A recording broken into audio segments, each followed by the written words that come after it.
The Game of Life and How to Play It by Florence Scovel Shinn. Read by Sarah Partridge.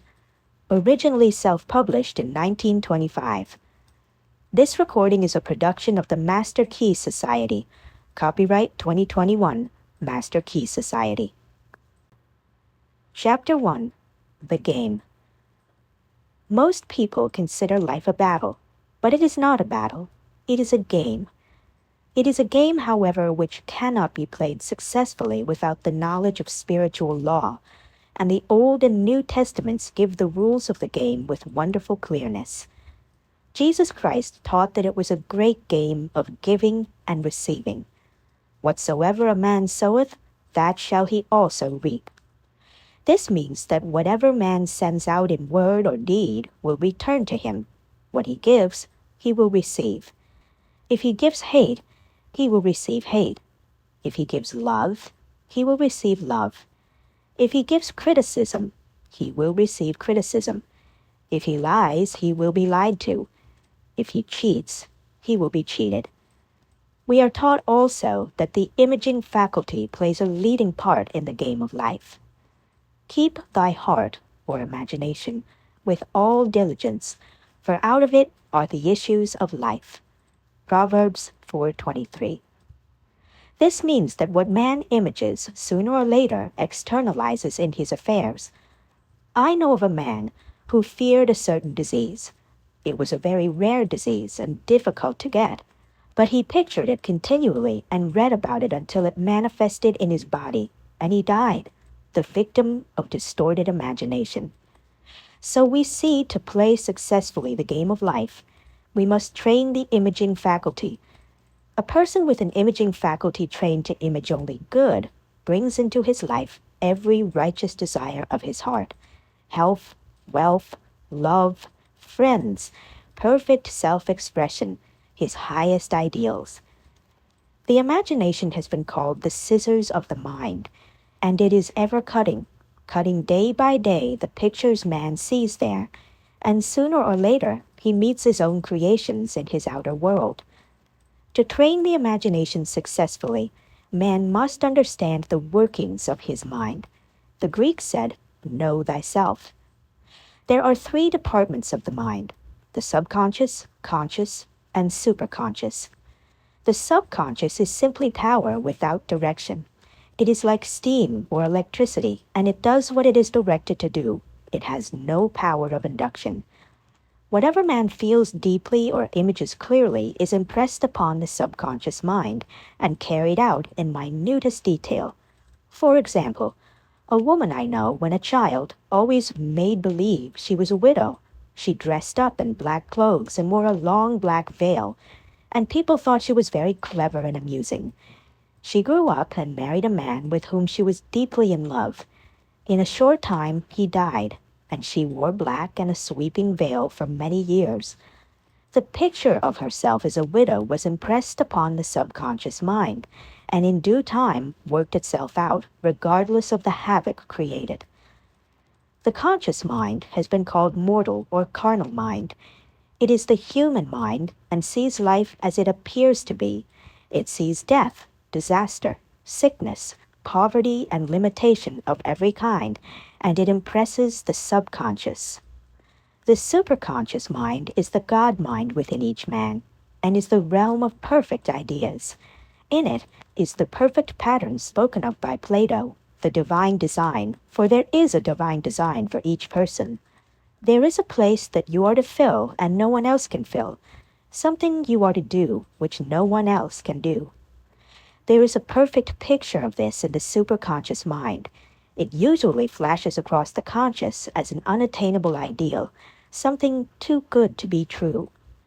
In reality, it is man's true destiny or destination flashed to him from the infinite intelligence which is within himself.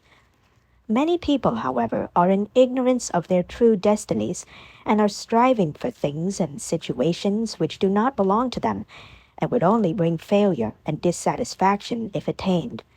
For example, a woman came to me and asked me to speak the word that she would marry a certain man with whom she was very much in love. She called him A.B. I replied that this would be a violation of spiritual law, but that I would speak the word for the right man, the divine selection, the man who belonged to her by divine right.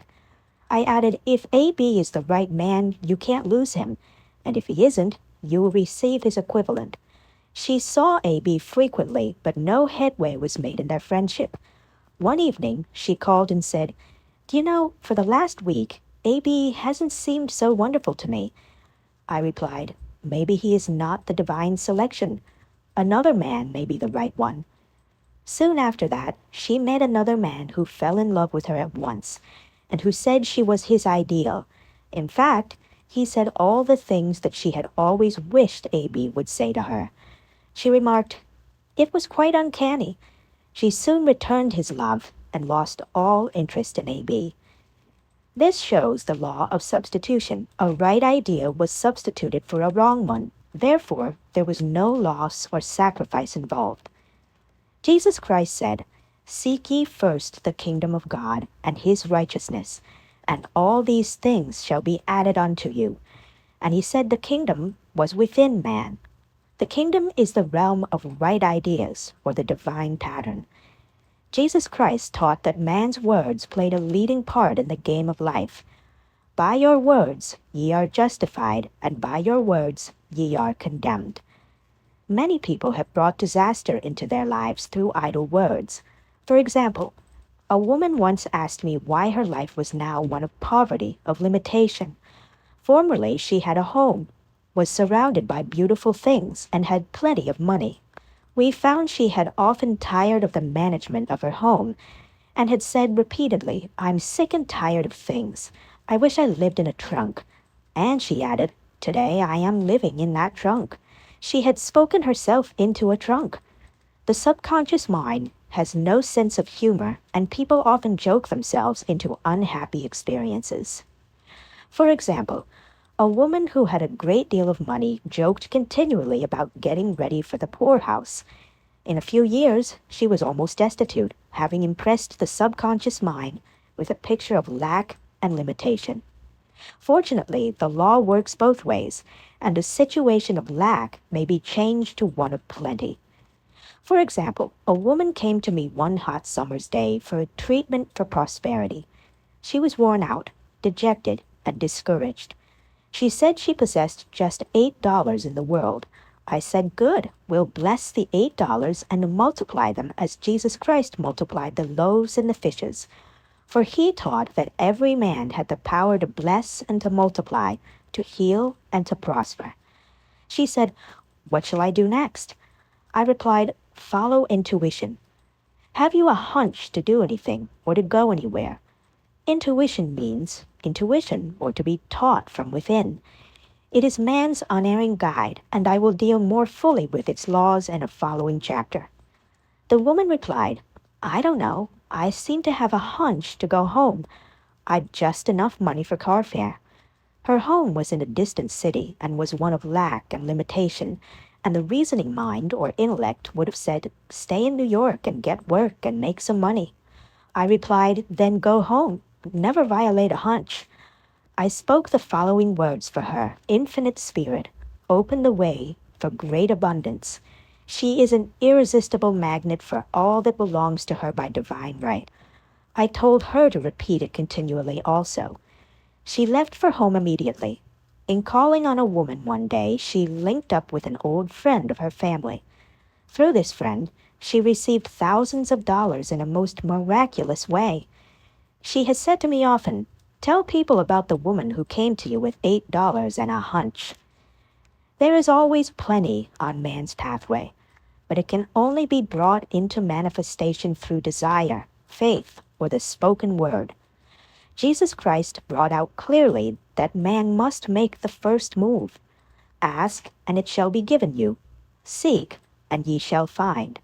Knock, and it shall be opened unto you." Matthew 7:7. In the scriptures we read, "Concerning the works of my hands, command ye me." Infinite intelligence, God, is ever ready to carry out man's smallest or greatest demands. Every desire, uttered or unexpressed, is a demand. We are often startled by having a wish suddenly fulfilled. For example, one Easter, having seen many beautiful rose trees in the florist's windows, I wished I would receive one, and for an instant saw it mentally being carried in the door. Easter came, and with it a beautiful rose tree. I thanked my friend the following day and told her it was just what I had wanted. She replied, "I didn't send you a rose tree. I sent you lilies."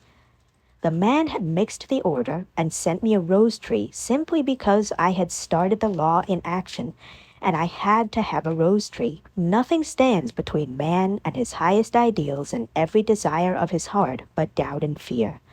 When man can wish without worrying, every desire will be instantly fulfilled.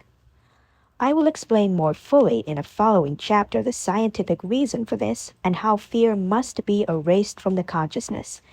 It is man's only enemy: fear of lack, fear of failure, fear of sickness, fear of loss, and a feeling of insecurity on some plane. Jesus Christ said, "Why are ye fearful, O ye of little faith?" Matthew 8:26. So we can see we must substitute faith for fear is only inverted faith. It is faith in evil instead of good. The object of the game of life is to see clearly one's good and to obliterate all mental pictures of evil. This must be done by impressing the subconscious mind with a realization of good. A very brilliant man, who has attained great success, told me he had suddenly erased all fear from his consciousness by reading a sign which hung in a room.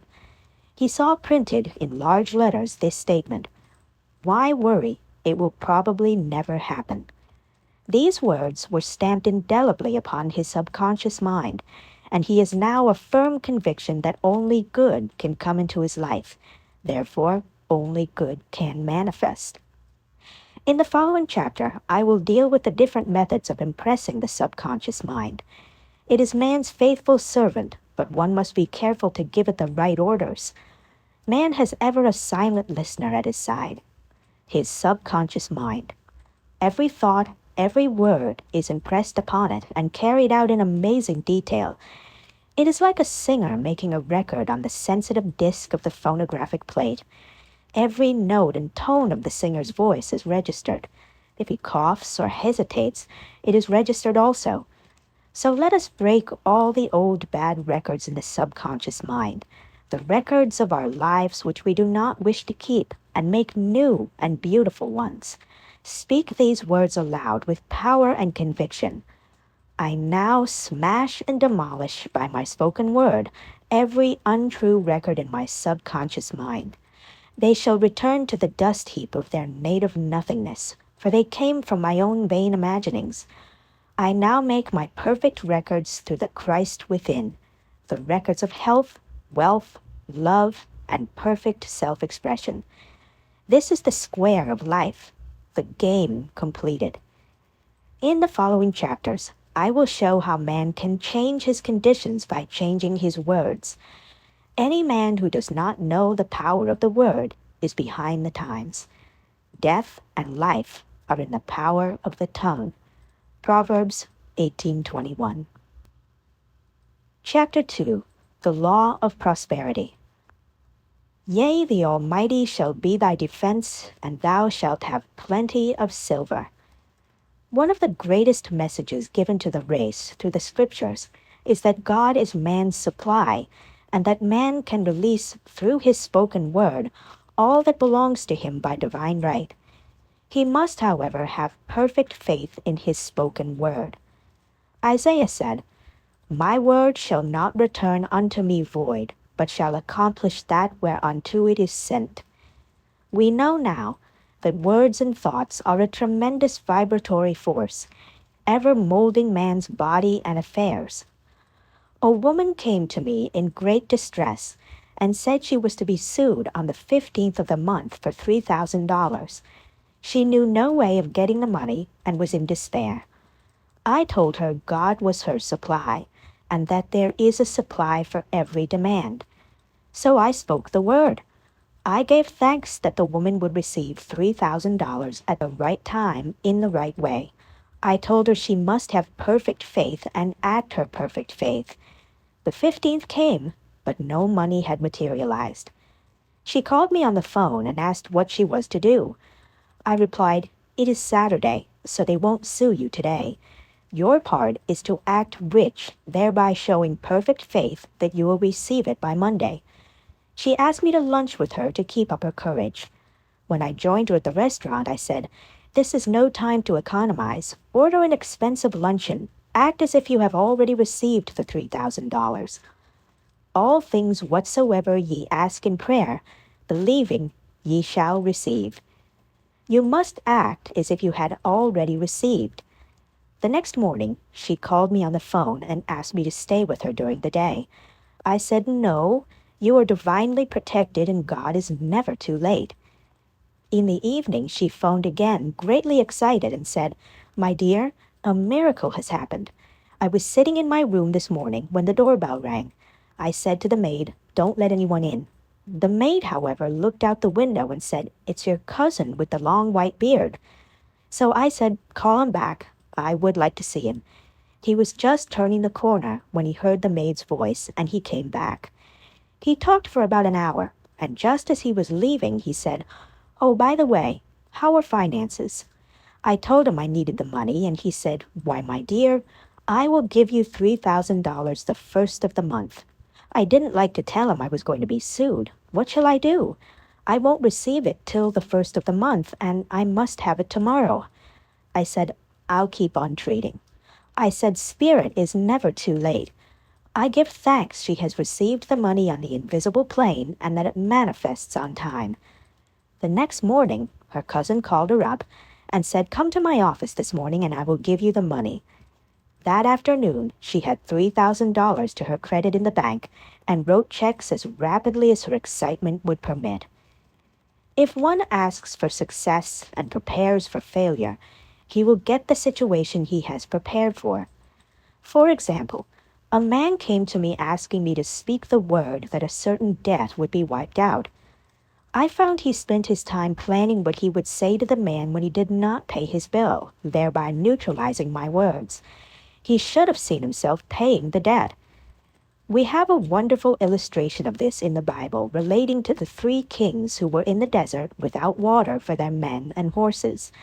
They consulted the prophet Elisha, who gave them this astonishing message. "Thus saith the Lord, Ye shall not see wind, neither shall ye see rain, yet make this valley full of ditches." Man must prepare for the thing he has asked for, when there isn't the slightest sign of it in sight.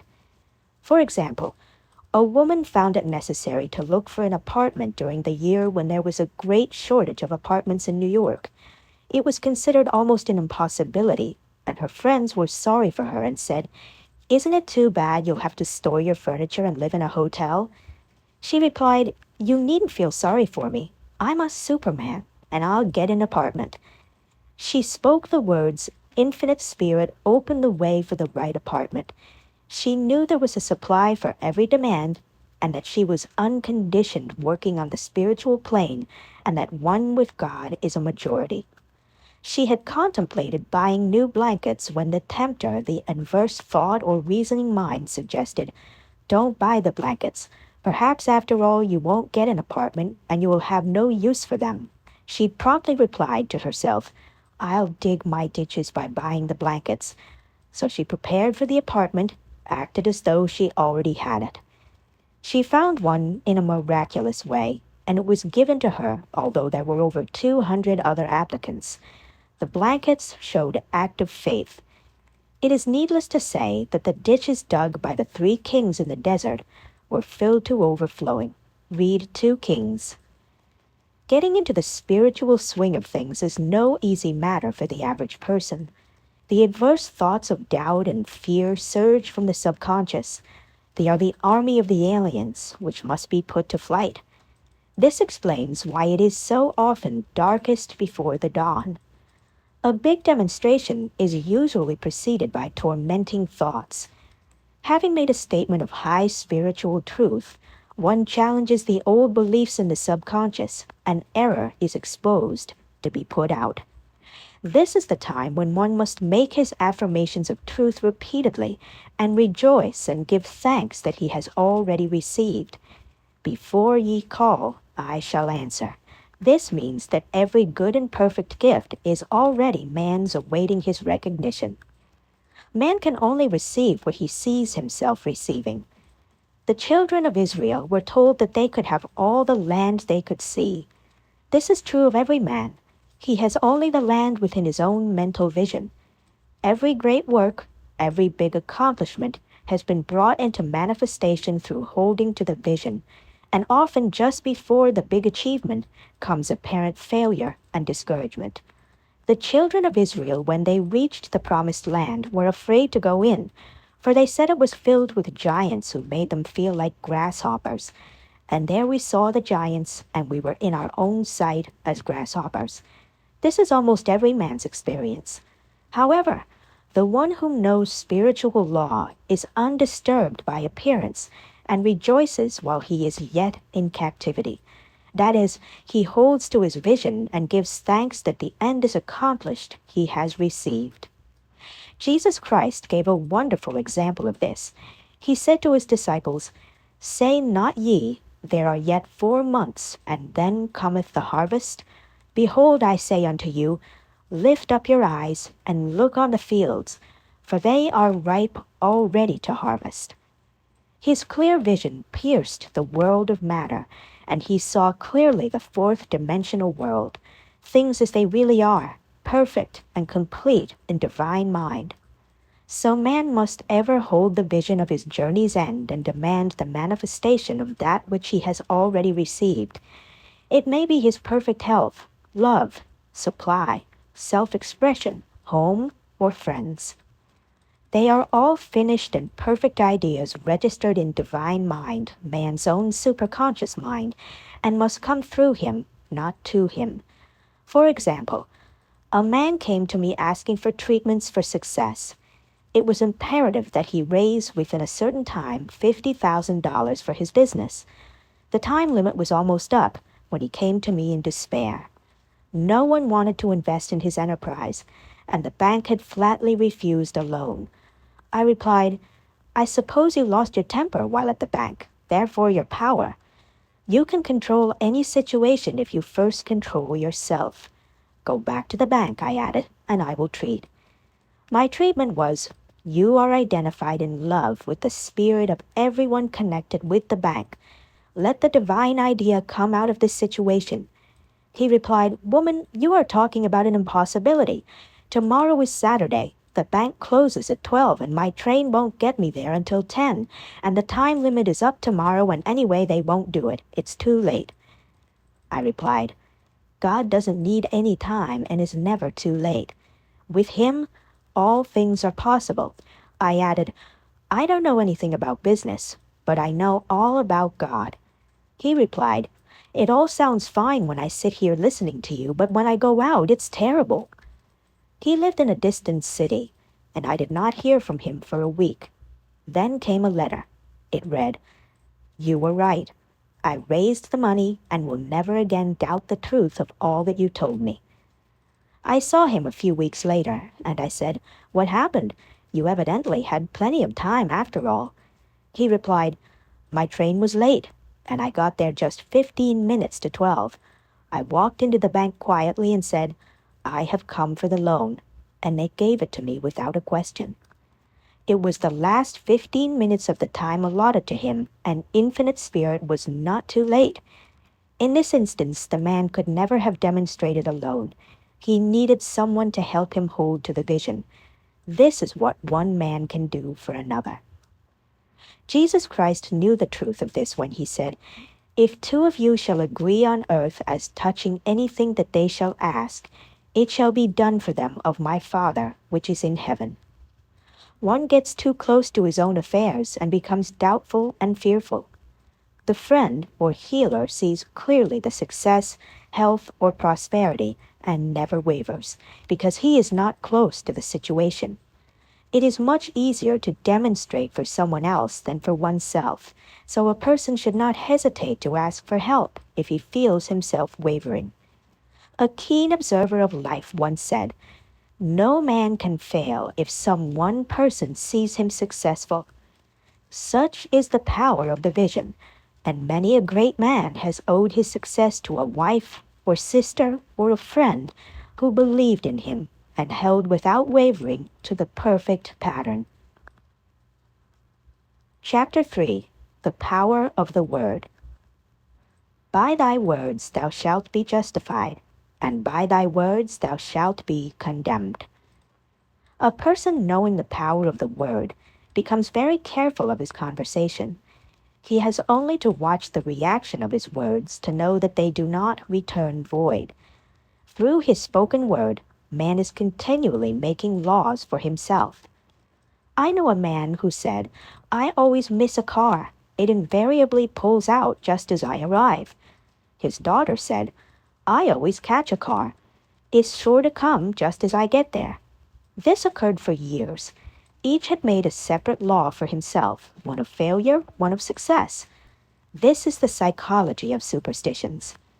The horseshoe or rabbit's foot contains no power, but man's spoken word and belief that it will bring him good luck creates expectancy in the subconscious mind and attracts a lucky situation. I find, however, this will not work when man has advanced spiritually and knows a higher law. One cannot turn back and must put away graven images. For example, 2 men in my class had had great success in business for several months when suddenly everything went to smash. We tried to analyze the situation, and I found instead of making their affirmations and looking to God for success and prosperity, they had each bought a lucky monkey. I said, "Oh, I see. You have been trusting in the lucky monkey instead of God. Put away the lucky monkeys and call on the law of forgiveness, for man has power to forgive or neutralize his mistakes." They decided to throw the lucky monkeys down a coal hole, and all went well again. This does not mean, however, that one should throw away every lucky ornament or horseshoe about the house, but he must recognize that the power back of it is the one and only power, God, and that the object simply gives him a feeling of expectancy. I was with a friend one day who was in deep despair. In crossing the street, she picked up a horseshoe. Immediately she was filled with joy and hope. She said God has sent her the horseshoe in order to keep up her courage. It was indeed at that moment about the only thing that could have registered in her consciousness. Her hope became faith, and she ultimately made a wonderful demonstration. I wish to make the point clear that the men previously mentioned were depending on the monkeys alone, while this woman recognized the power back of the horseshoe. I know in my own case it took a long while to get out of a belief that a certain thing brought disappointment. If the thing happened, disappointment invariably followed. I found the only way I could make a change in the subconscious was by asserting there are not two powers. There is only one power, God. Therefore, there are no disappointments. And this thing means a happy surprise.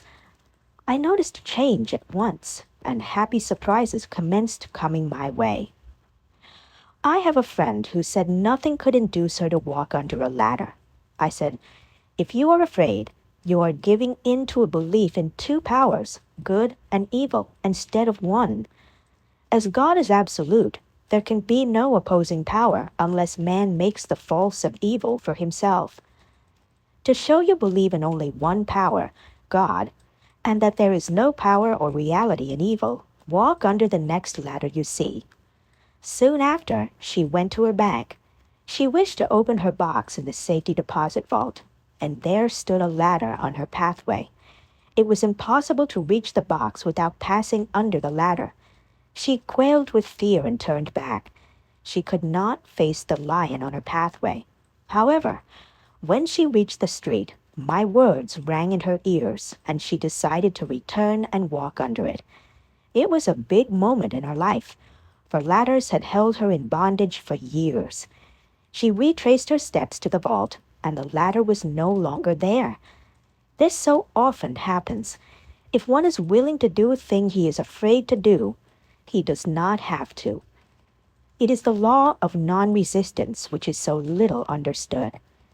Someone has said that courage contains genius and magic. Face a situation fearlessly, and there is no situation to face. It falls away of its own weight. The explanation is that fear attracted the ladder on the woman's pathway, and fearlessness removed it. Thus, the invisible forces are ever working for a man who is always pulling the strings himself, though he does not know it. Owing to the vibratory power of words, whatever man voices, he begins to attract. People who continually speak of disease invariably attract it. After man knows the truth, he cannot be too careful of his words.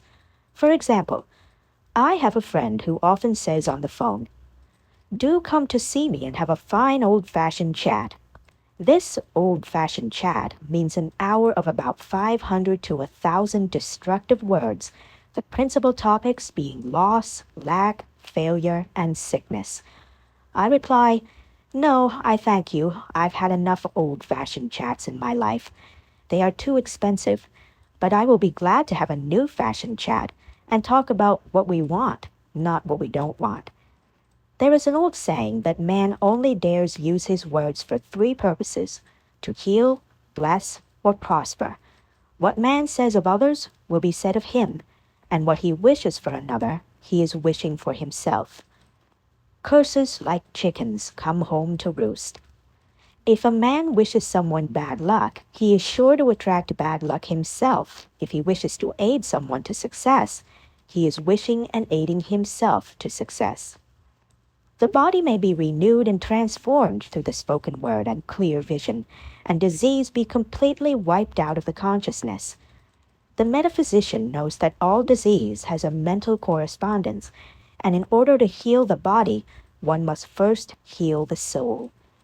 The soul is the subconscious mind, and it must be saved from wrong thinking.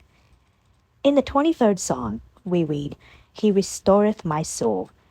This means that the subconscious mind or soul must be restored with the right ideas, and the mystical marriage is the marriage of the soul and the spirit, or the subconscious and superconscious mind. They must be one. When the subconscious is flooded with the perfect ideas of the superconscious, God and man are one. I and the Father are one. That is, he is one with the realm of perfect ideas. He is the man made in God's likeness and image, imagination, and is given power and dominion over all created things, his mind, body, and affairs. It is safe to say that all sickness and unhappiness come from the violation of the law of love. "A new commandment I give unto you, love one another." And in the game of life, love or goodwill takes every trick. For example, a woman I know had for years an appearance of a terrible skin disease. The doctors told her it was incurable, and she was in despair. She was on the stage, and she feared she would soon have to give up her profession, and she had no other means of support. She, however, procured a good engagement, and on the opening night made a great hit. She received flattering notices from the critics, and was joyful and elated. The next day, she received a notice of dismissal. A man in the cast had been jealous of her success, and had caused her to be sent away. She felt hatred and resentment taking complete possession of her, and she cried out, "Oh God, don't let me hate that man." That night, she worked for hours in the silence. She said, "I soon came into a very deep silence. I seemed to be at peace with myself, with the man, and with the whole world. I continued this for 2 following nights, and on the 3rd day, I found I was healed completely of the skin disease." In asking for love or goodwill, she had fulfilled the law. For love is the fulfilling of the law, and the disease which came from subconscious resentment was wiped out. Continual criticism produces rheumatism, as critical, inharmonious thoughts cause unnatural deposits in the blood, which settle in the joints. False growths are caused by jealousy, hatred, unforgiveness, fear, etc. Every disease is caused by a mind not at ease. I said once in my class, there is no use asking anyone, what's the matter with you? We might just as well say, who's the matter with you? Unforgiveness is the most prolific cause of disease. It will harden arteries or liver and affect the eyesight. In its train are endless ills. I called on a woman one day who said she was ill from having eaten a poisoned oyster. I replied, oh no, the oyster was harmless. You poisoned the oyster. What's the matter with you? She answered, oh, about 19 people. She had quarreled with 19 people and had become so inharmonious that she attracted the wrong oyster. Any inharmony on the external indicates there is mental inharmony. As the within, so the without. Man's only enemies are within himself, and man's foes shall be they of his own household.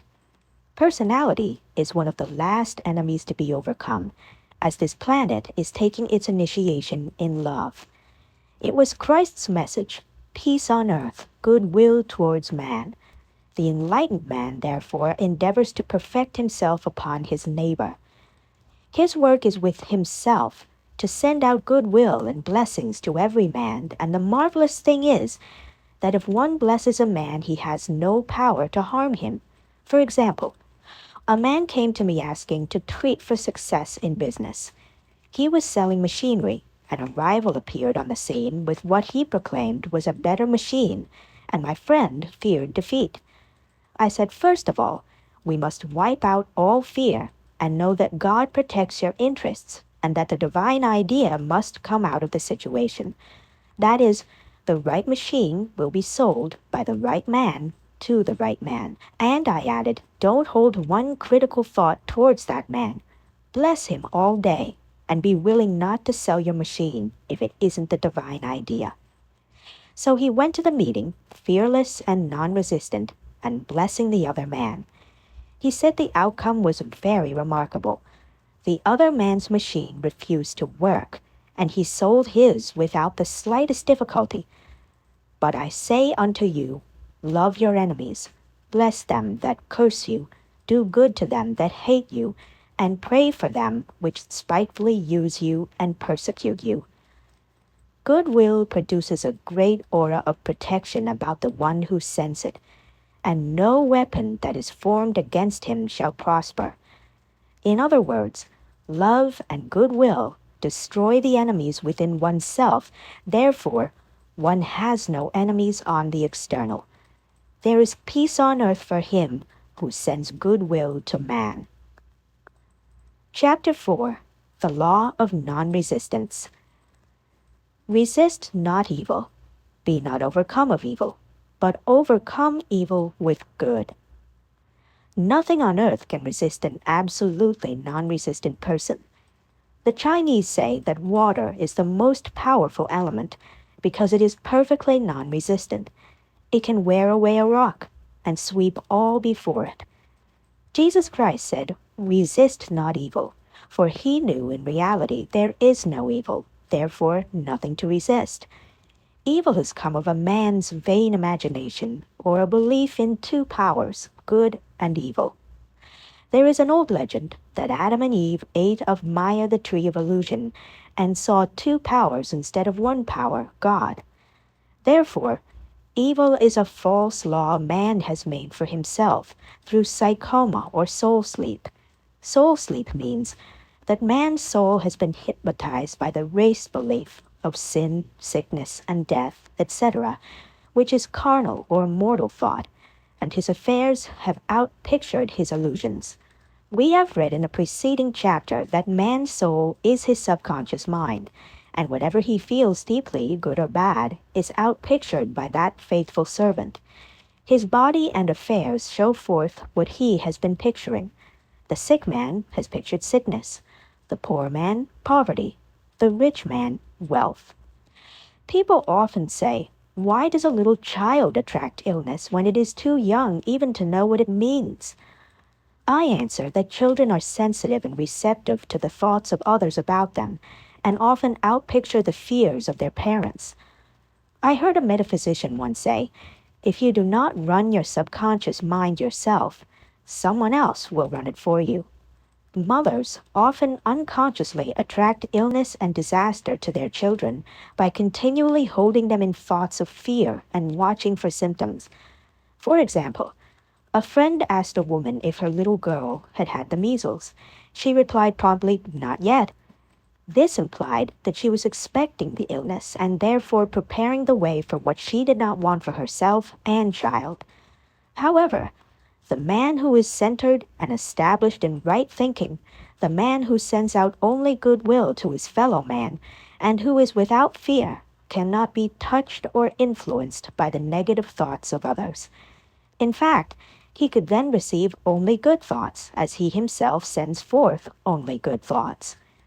Resistance is hell, for it places man in a state of torment. A metaphysician once gave me a wonderful recipe for taking every trick in the game of life. It is the acme of non-resistance. He gave it in this way. At one time in my life, I baptized children, and of course, they had many names. Now I no longer baptize children, but I baptize events, but I give every event the same name. If I have a failure, I baptize it success, in the name of the Father, and of the Son, and of the Holy Ghost. In this, we see the great law of transmutation, founded on non-resistance. Through his spoken word, every failure was transmuted into success. For example, a woman who required money and who knew the spiritual law of opulence was thrown continually in a business way with a man who made her feel very poor. He talked to lack and limitation, and she commenced to catch his poverty thoughts, so she disliked him and blamed him for her failure. She knew in order to demonstrate her supply, she must first feel that she had received. A feeling of opulence must precede its manifestation. It dawned upon her one day that she was resisting the situation and seeing two powers instead of one. So she blessed the man and baptized the situation success. She affirmed, "As there's only one power, God, this man is here for my good and my prosperity." Just what he did not seem to be there for.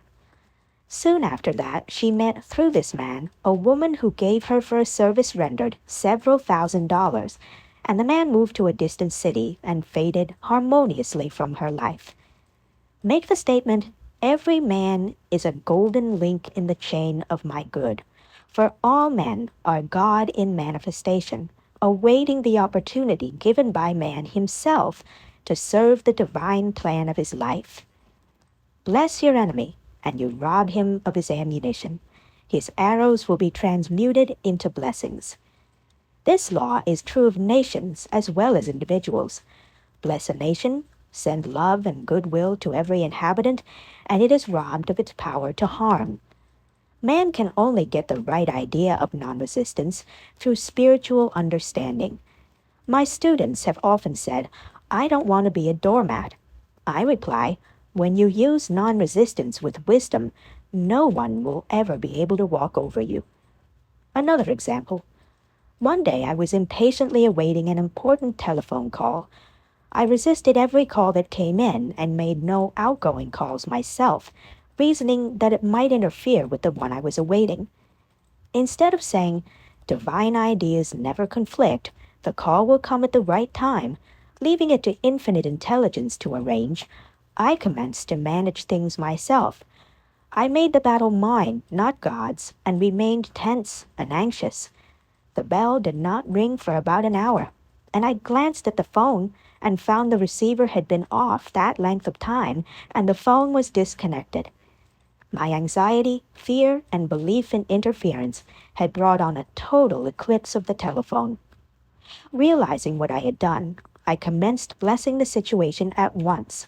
I baptized its success and affirmed, "I cannot lose any call that belongs to me by divine right. I am under grace and not under law." A friend rushed out to the nearest telephone to notify the company to reconnect. She entered a crowded grocery, but the proprietor left his customers and attended to the call himself. My phone was connected at once, and 2 minutes later, I received a very important call, and about an hour afterward, the one I had been awaiting. Once ships come in over a calm sea. So long as man resists a situation, he will have it with him. If he runs away from it, it will run after him. For example, I repeated this to a woman one day, and she replied, "How true that is. I was unhappy at home. I disliked my mother, who was critical and domineering. So I ran away and was married. But I married my mother, for my husband was exactly like my mother, and I had the same situation to face again. Agree with thine adversary quickly." That means agree that the adverse situation is good. Be undisturbed by it, and it falls away of its own weight. "None of these things move me" is a wonderful affirmation. The inharmonious situation comes from some inharmony within man himself. When there is in him no emotional response to an inharmonious situation, it fades away forever from his pathway. So we see man's work is ever with himself. People have said to me, "Give treatments to change my husband or my brother." I reply, "No, I will give treatments to change you. When you change, your husband and your brother will change." One of my students was in the habit of lying. I told her it was a failure method, and if she lied, she would be lied to. She replied, "I don't care. I can't possibly get along without lying." One day, she was speaking on the phone to a man with whom she was very much in love. She turned to me and said, "I don't trust him. I know he's lying to me." I replied, "Well, you lie yourself, so someone has to lie to you, and you will be sure it will be just the person you want the truth from." Some time after that, I saw her, and she said, "I'm cured of lying." I questioned, "What cured you?" She replied, "I have been living with a woman who lied worse than I did." One is often cured of his faults by seeing them in others. Life is a mirror, and we find only ourselves reflected in our associates. Living in the past is a failure method and a violation of spiritual law. Jesus Christ said, "Behold, now is the accepted time. Now is the day of salvation." Lot's wife looked back and was turned into a pillar of salt. The robbers of time are the past and the future. Man should bless the past and forget it if it keeps him in bondage, and bless the future, knowing it has in store for him endless joys, but live fully in the now. For example, a woman came to me complaining that she had no money with which to buy Christmas gifts. She said, "Last year was so different. I had plenty of money and gave lovely presents, and this year I have scarcely a cent." I replied, "You will never demonstrate money while you are pathetic and live in the past. Live fully in the now and get ready to give Christmas presents. Dig your ditches, and the money will come." She exclaimed, "I know what to do. I will buy some tinsel twine, Christmas seals, and wrapping paper." I replied, "Do that, and the presents will come and stick themselves to the Christmas seals." This, too, was showing financial fearlessness and faith in God, as the reasoning mind said, "Keep every cent you have, as you are not sure you will get any more."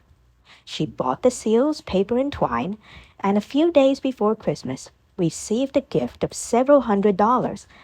Buying the seals and twine had impressed the subconscious with expectancy and opened the way for the manifestation of the money. She purchased all the presents in plenty of time. Man must live suspended in the moment. Look well, therefore, to this day. Such is the salutation of the dawn. He must be spiritually alert, ever awaiting his leads, taking advantage of every opportunity. One day I said continually, silently, "Infinite Spirit, don't let me miss a trick."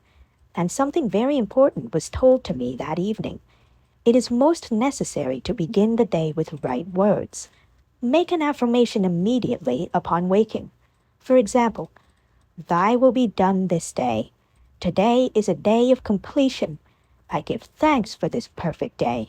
Miracle shall follow miracle, and wonders shall never cease." Make this a habit, and one will see wonders and miracles come into life. One morning, I picked up a book and read, "Look with wonder at that which is before you." It seemed to be my message for the day, so I repeated again and again, "Look with wonder at that which is before you." At about noon, a large sum of money was given me, which I had been desiring for a certain purpose. In a following chapter, I will give affirmations that I have found most effective. However, one should never use an affirmation unless it is absolutely satisfying and convincing to his own consciousness, and often an affirmative is changed to suit different people. For example, the following has brought success to many. I have a wonderful work in a wonderful way. I give wonderful service for wonderful pay. I gave the first two lines to one of my students, and she added the last two. It made a most powerful statement, as there should always be perfect payment for perfect service, and a rhyme sinks easily into the subconscious. She went about singing it aloud, and soon did receive wonderful work in a wonderful way, and gave wonderful service for wonderful pay. Another student, a businessman, took it and changed the word work to business. He repeated, "I have a wonderful business in a wonderful way, and I give wonderful service for wonderful pay." That afternoon, he made a $41,000 deal, though there had been no activity in his affairs for months. Every affirmation must be carefully worded and completely cover the ground. For example, I knew a woman who was in great need and made a demand for work. She received a great deal of work, but was never paid anything. She now knows to add wonderful service for wonderful pay. It is man's divine right to have plenty, more than enough. His barns should be full, and his cup should flow over. This is God's idea for man, and when man breaks down the barriers of lack and his own consciousness, the golden age will be his, and every righteous desire of his heart fulfilled. Chapter 5. The Law of Karma and the Law of Forgiveness. Man receives only that which he gives. The game of life is a game of boomerangs. Man's thoughts, deeds, and words return to him sooner or later with astounding accuracy. This is the law of karma, which is Sanskrit for comeback. Whatsoever a man soweth, that shall he also reap. For example, a friend told me this story of herself, illustrating the law. She said, "I make all my karma on my aunt. Whatever I say to her, someone says to me. I am often irritable at home, and one day said to my aunt, who was talking to me during dinner, 'No more talk. I wish to eat in peace.' The following day I was lunching with a woman with whom I wished to make a great impression. I was talking animatedly when she said, 'No more talk. I wish to eat in peace.' My friend is high in consciousness, so her karma returns much more quickly than to one on the mental plane. The more man knows, the more he is responsible for, and a person with a knowledge of spiritual law which he does not practice suffers greatly in consequence. The fear of the Lord, law, is the beginning of wisdom. If we read the word Lord, law, it will make many passages in the Bible much clearer. "Vengeance is mine, I will repay, saith the Lord," law. It is the law which takes vengeance, not God.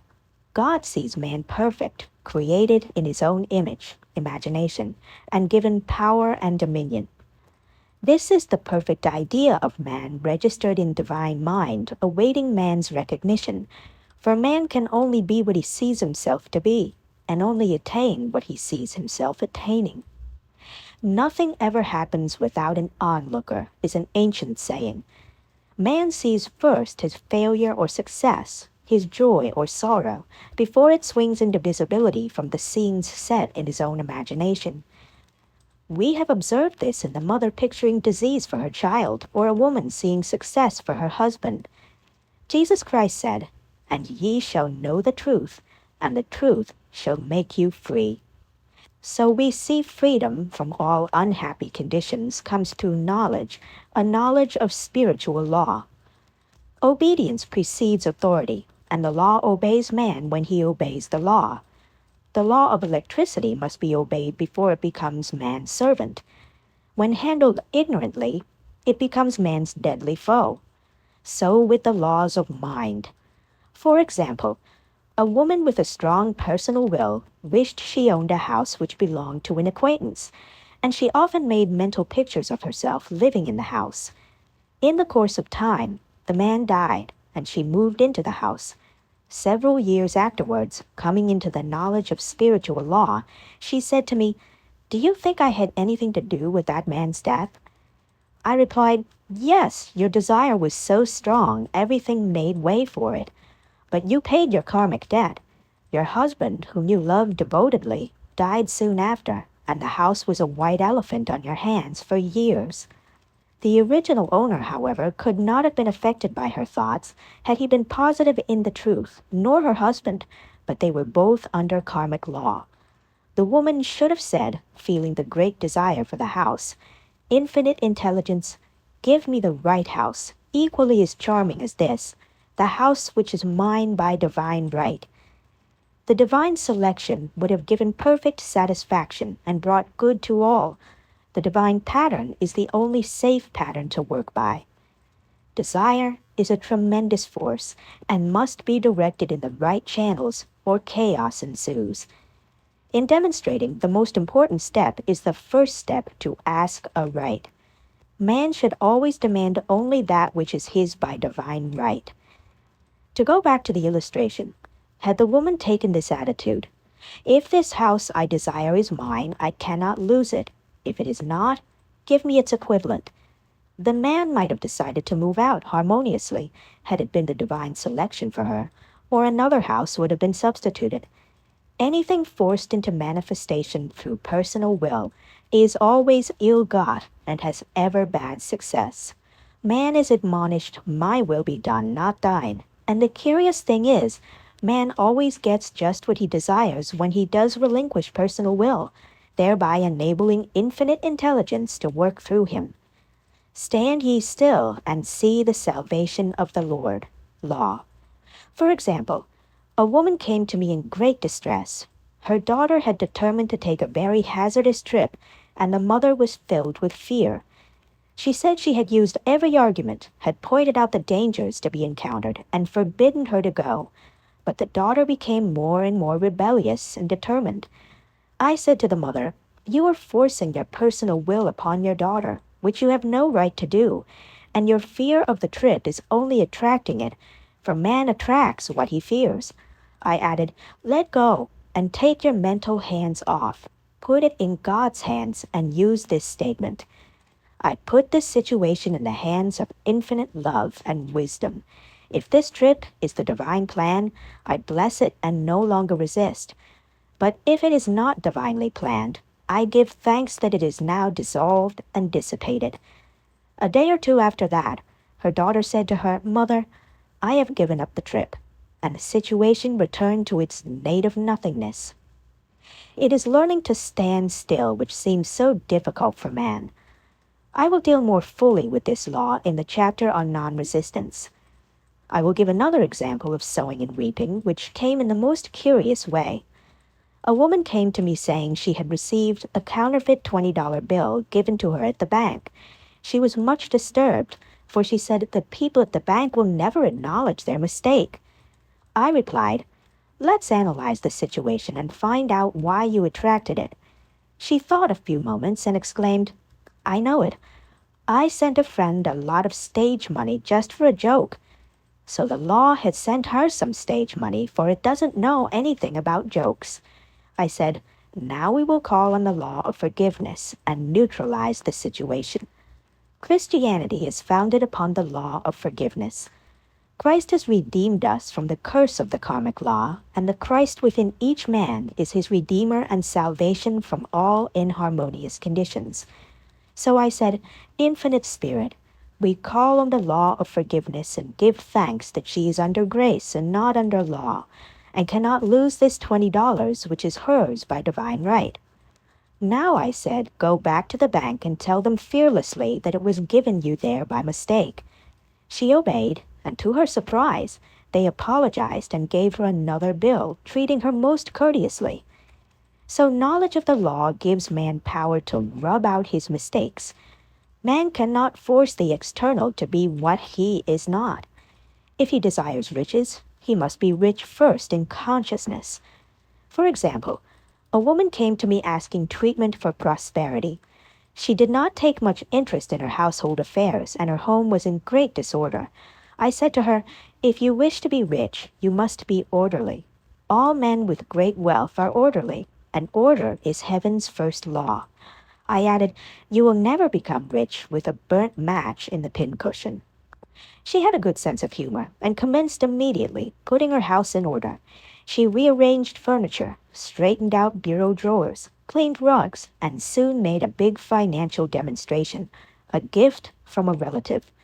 The woman herself became made over, and keeps herself keyed up financially by being ever watchful of the external and expecting prosperity, knowing God is her supply.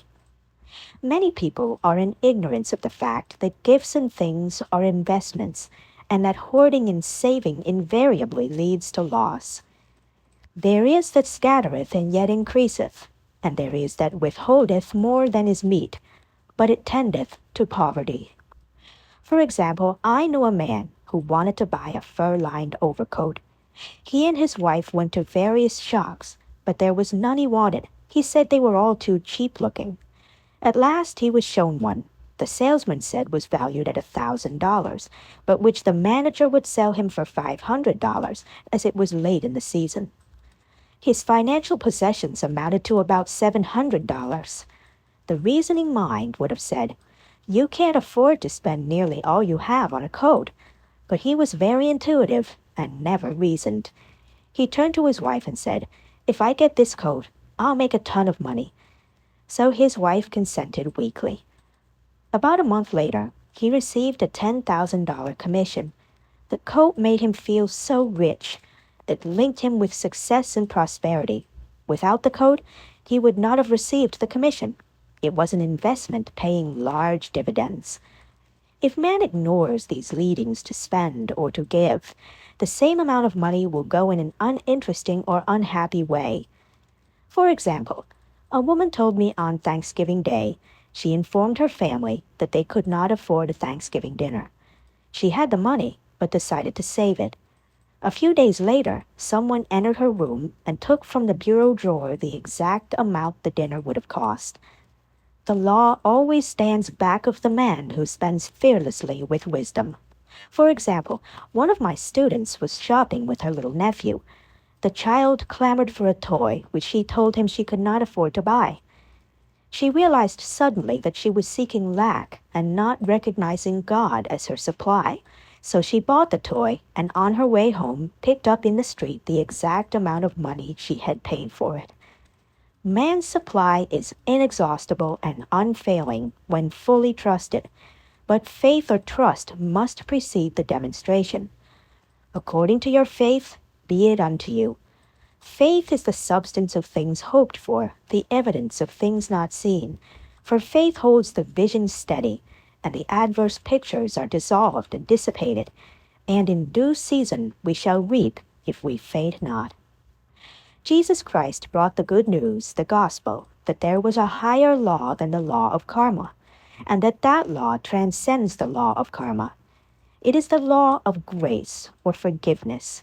It is the law which frees man from the law of cause and effect, the law of consequence, under grace and not under law. We are told that on this plane, man reaps where he has not sown. The gifts of God are simply poured out upon him. All that the kingdom affords is his. This continued state of bliss awaits the man who has overcome the race or world thought. In the world thought there is tribulation, but Jesus Christ said, "Be of good cheer. I have overcome the world."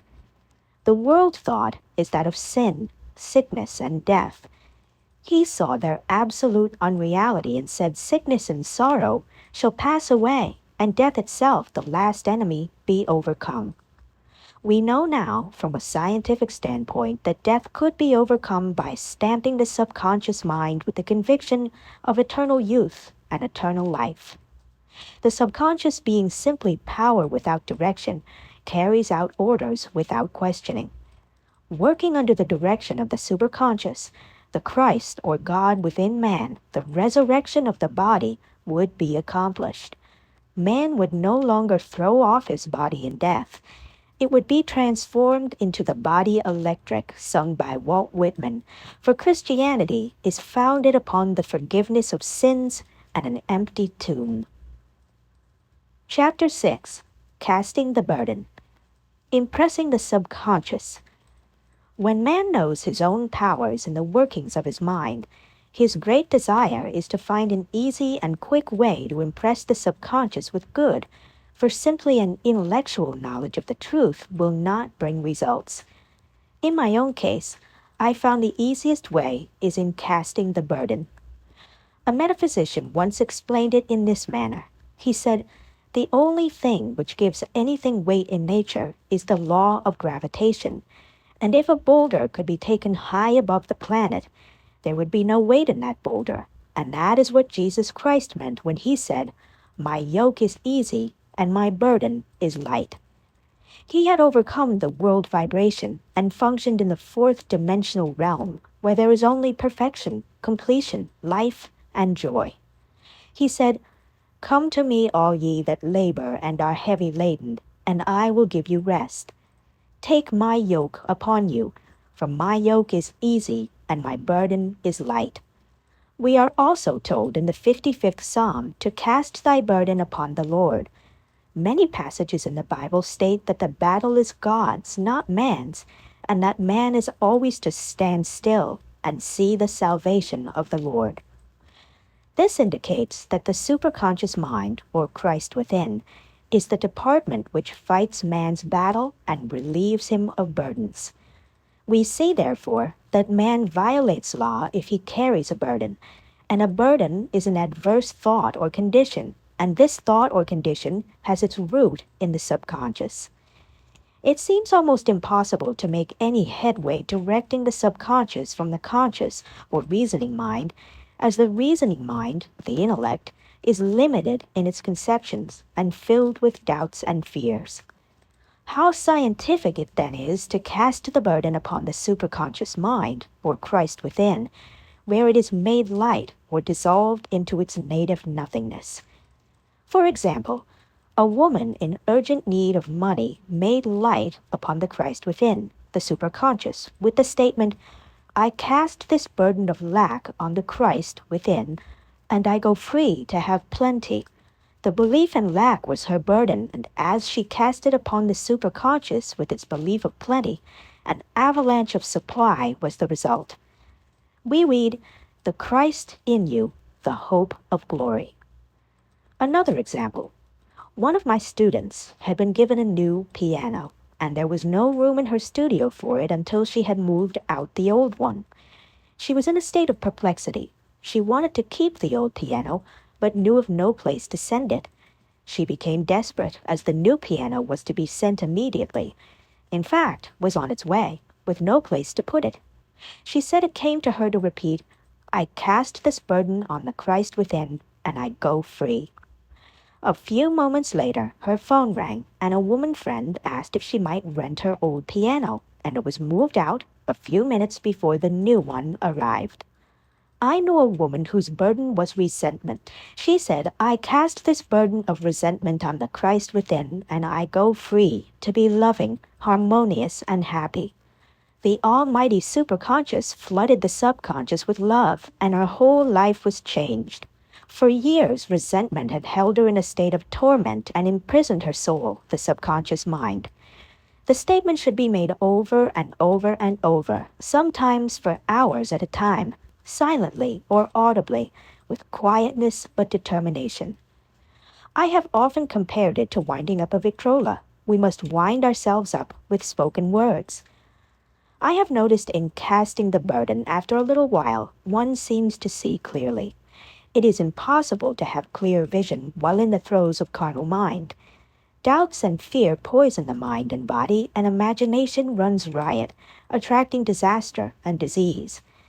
In steadily repeating the affirmation, I cast this burden on the Christ within and go free, the vision clears, and with it a feeling of relief, and sooner or later comes the manifestation of good, be it health, happiness, or supply. One of my students once asked me to explain the darkness before the dawn.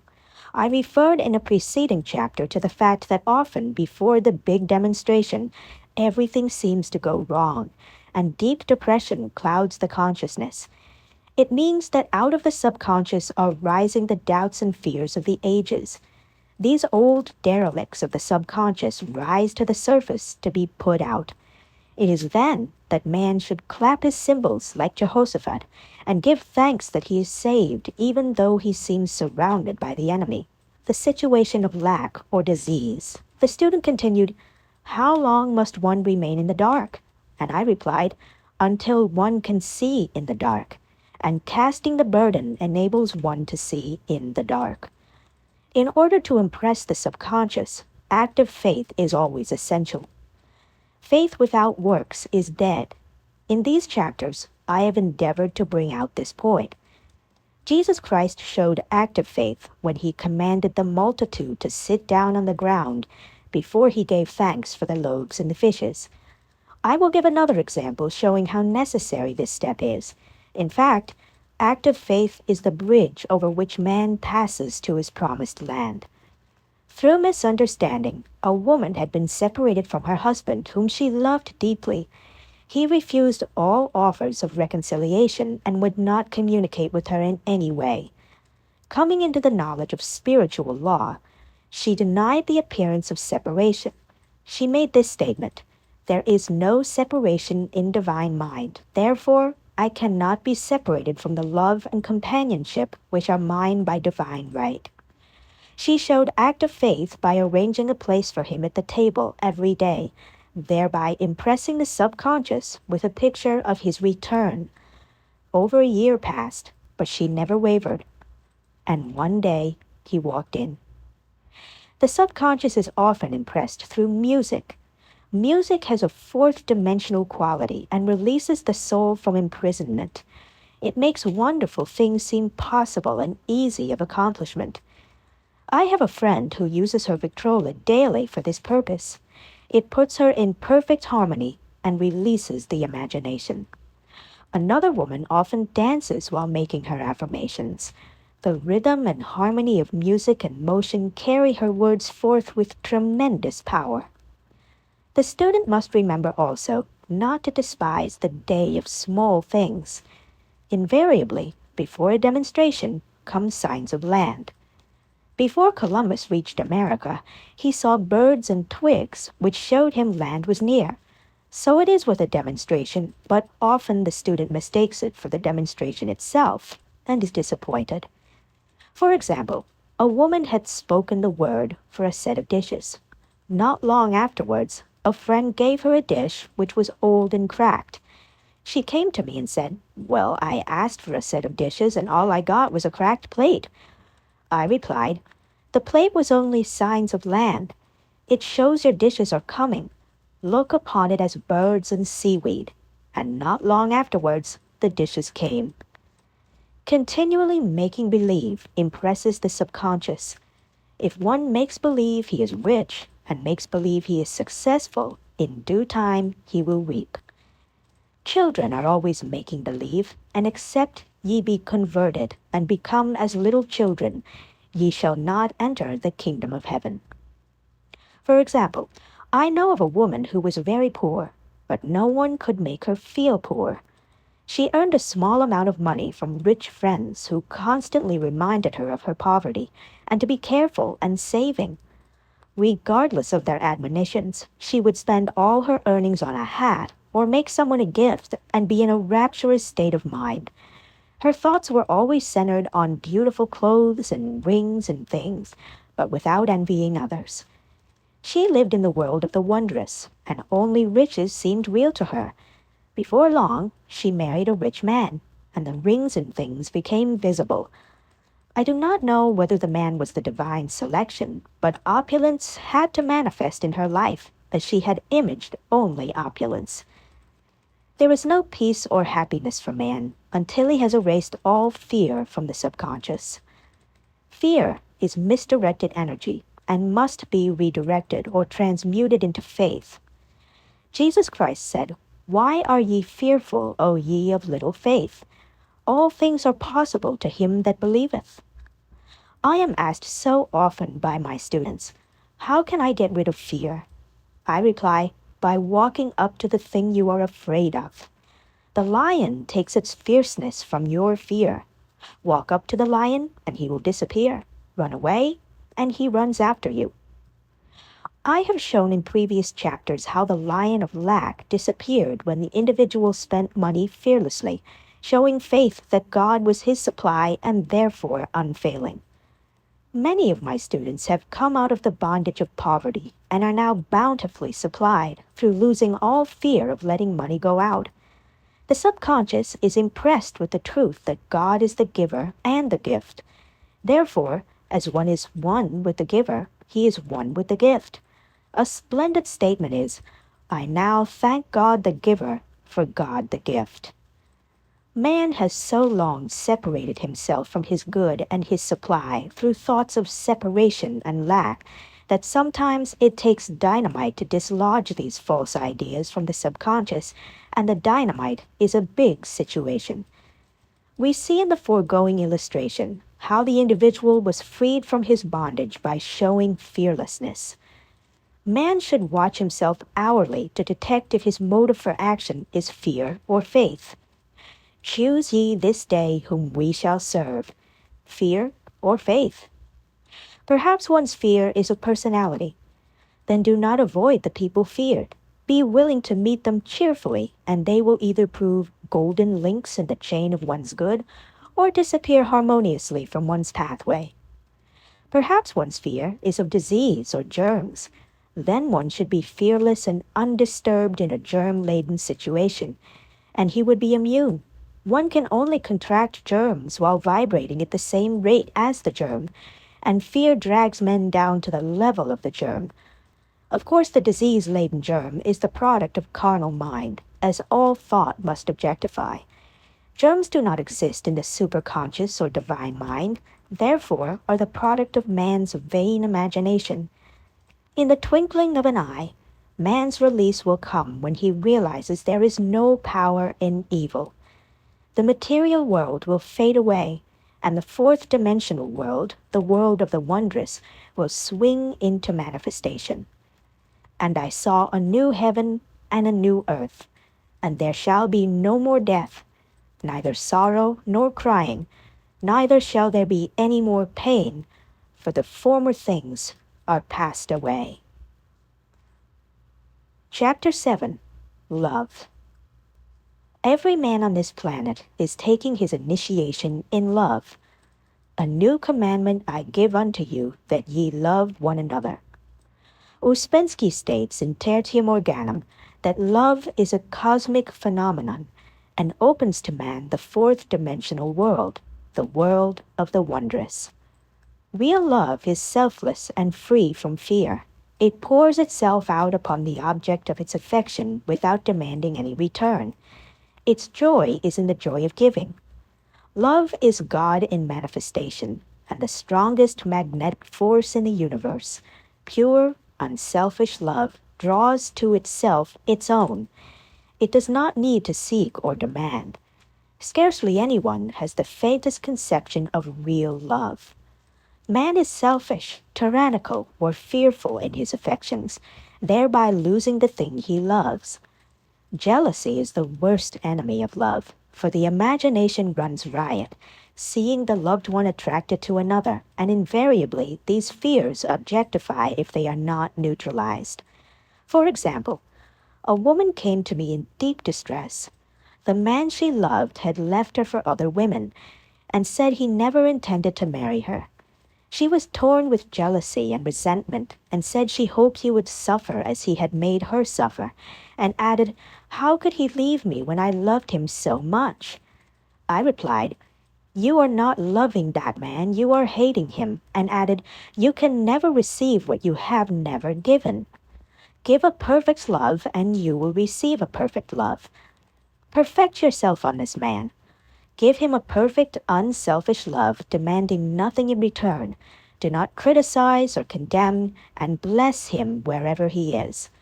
She replied, "No, I won't bless him until I know where he is." "Well," I said, "that is not real love.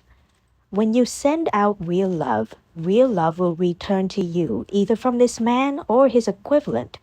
For if this man is not the divine selection, you will not want him. As you are one with God, you are one with the love which belongs to you by divine right." Several months passed, and matters remained about the same, but she was working conscientiously with herself. I said, "When you are no longer disturbed by his cruelty, he will cease to be cruel, as you are attracting it through your own emotions." Then I told her of a brotherhood in India who never said good morning to each other. They used these words, "I salute the divinity in you." They saluted the divinity in every man and in the wild animals in the jungle, and they were never harmed, for they saw only God in every living thing. I said, "Salute the divinity in this man, and say, I see your divine self only. I see you as God sees you, perfect, made in his image and likeness." She found she was becoming more poised and gradually losing her resentment. He was a captain, and she always called him the Cap. One day she said suddenly, "God bless the Cap wherever he is." I replied, "Now that is real love. And when you have become a complete circle and are no longer disturbed by the situation, you will have his love or attract its equivalent." I was moving at this time and did not have a telephone, so was out of touch with her for a few weeks, when one morning I received a letter saying, "We are married." At the earliest opportunity, I paid her a call. My first words were, "What happened?" "Oh," she exclaimed, "a miracle. One day I woke up and all suffering had ceased. I saw him that evening and he asked me to marry him. We were married in about a week, and I have never seen a more devoted man." There is an old saying, "No man is your enemy, no man is your friend. Every man is your teacher." So one should become impersonal and learn what each man has to teach him, and soon he would learn his lessons and be free. The woman's lover was teaching her selfless love, which every man sooner or later must learn. Suffering is not necessary for man's development. It is the result of violation of spiritual law, but few people seem able to rouse themselves from their soul sleep without it. When people are happy, they usually become selfish, and automatically the law of karma is set in action. Man often suffers loss through lack of appreciation. I knew a woman who had a very nice husband, but she said often, "I don't care anything about being married, but that is nothing against my husband. I'm simply not interested in married life." She had other interests and scarcely remembered she had a husband. She only thought of him when she saw him. One day her husband told her he was in love with another woman and left. She came to me in distress and resentment. I replied, "It is exactly what you spoke the word for. You said you didn't care anything about being married, so the subconscious worked to get you unmarried." She said, "Oh yes, I see. People get what they want and then feel very much hurt." She soon became in perfect harmony with the situation and knew they were both much happier apart. When a woman becomes indifferent or critical and ceases to be an inspiration to her husband, he misses the stimulus of their early relationship and is restless and unhappy. A man came to me dejected, miserable, and poor. His wife was interested in the science of numbers and had had him read. It seems the report was not very favorable, for he said, "My wife says I'll never amount to anything because I am a 2. I replied, "I don't care what your number is. You are a perfect idea in divine mind, and we will demand the success and prosperity which are already planned for you by that infinite intelligence." Within a few weeks, he had a very fine position, and a year or 2 later, he achieved a brilliant success as a writer. No man is a success in business unless he loves his work. The picture the artist paints for love of his art is his greatest work. The pot boiler is always something to live down. No man can attract money if he despises it. Many people are kept in poverty by saying, "Money means nothing to me, and I have a contempt for people who have it." This is the reason so many artists are poor. Their contempt for money separates them from it. I remember hearing one artist say of another, "He's no good as an artist. He has money in the bank." This attitude of mind, of course, separates man from his supply. He must be in harmony with a thing in order to attract it. Money is God in manifestation, as freedom from want and limitation, but it must be always kept in circulation and put to right uses. Hoarding and saving react with grim vengeance. This does not mean that man should not have houses and lots, stocks and bonds, for the barns of the righteous man shall be full. It means man should not hoard even the principal if an occasion arises when money is necessary. In letting it go out fearlessly and cheerfully, he opens the way for more to come in, for God is man's unfailing and inexhaustible supply. This is the spiritual attitude towards money, and the great bank of the universal never fails. We see an example of hoarding in the film production of Greed. The woman won $5,000 in a lottery, but would not spend it. She hoarded and saved, let her husband suffer and starve, and eventually she scrubbed floors for a living. She loved the money itself and put it above everything, and one night she was murdered and the money taken from her. This is an example of where love of money is the root of all evil. Money in itself is good and beneficial, but used for destructive purposes, hoarded and saved, or considered more important than love, brings disease and disaster, and the loss of the money itself. Follow the path of love, and all things are added, for God is love, and God is supply. Follow the path of selfishness and greed, and the supply vanishes, or man is separated from it. For example, I knew the case of a very rich woman who hoarded her income. She rarely gave anything away, but bought and bought and bought things for herself.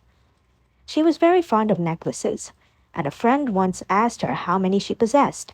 She replied, 67. She bought them and put them away, carefully wrapped in tissue paper. Had she used the necklaces, it would have been quite legitimate, but she was violating the law of use.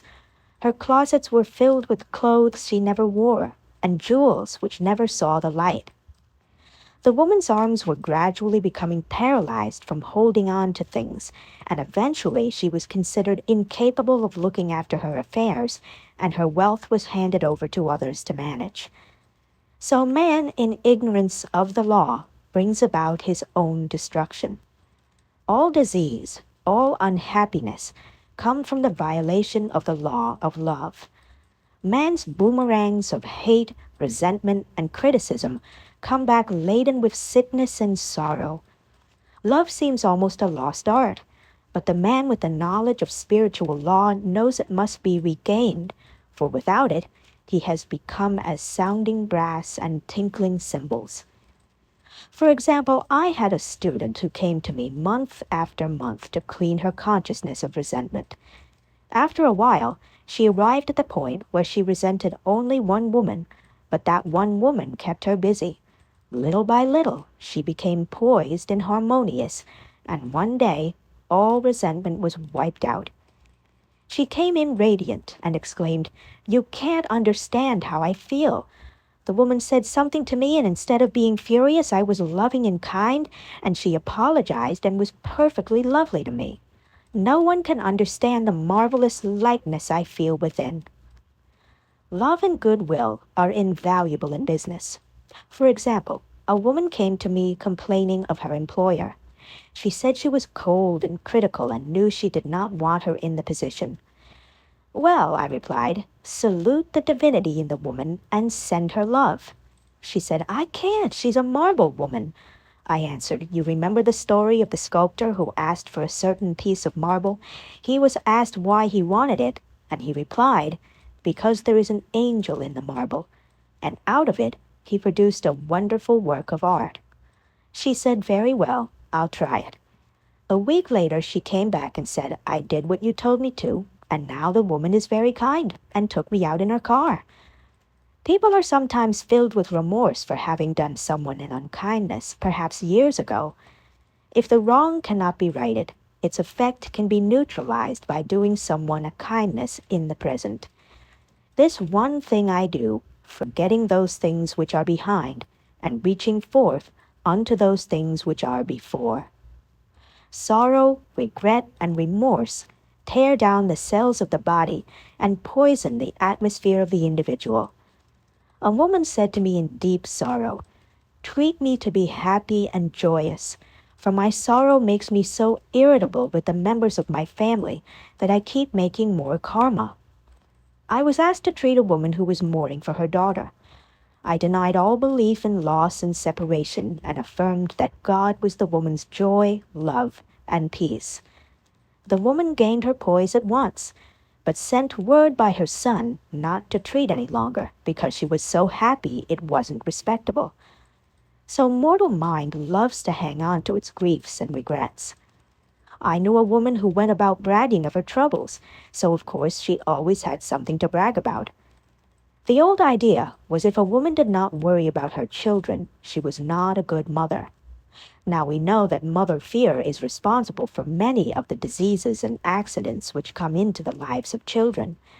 For fear pictures vividly the disease or situation feared, and these pictures objectify if not neutralized.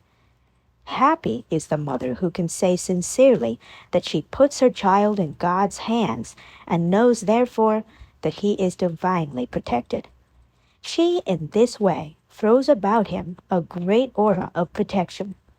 For example, a woman awoke suddenly in the night feeling her brother was in great danger.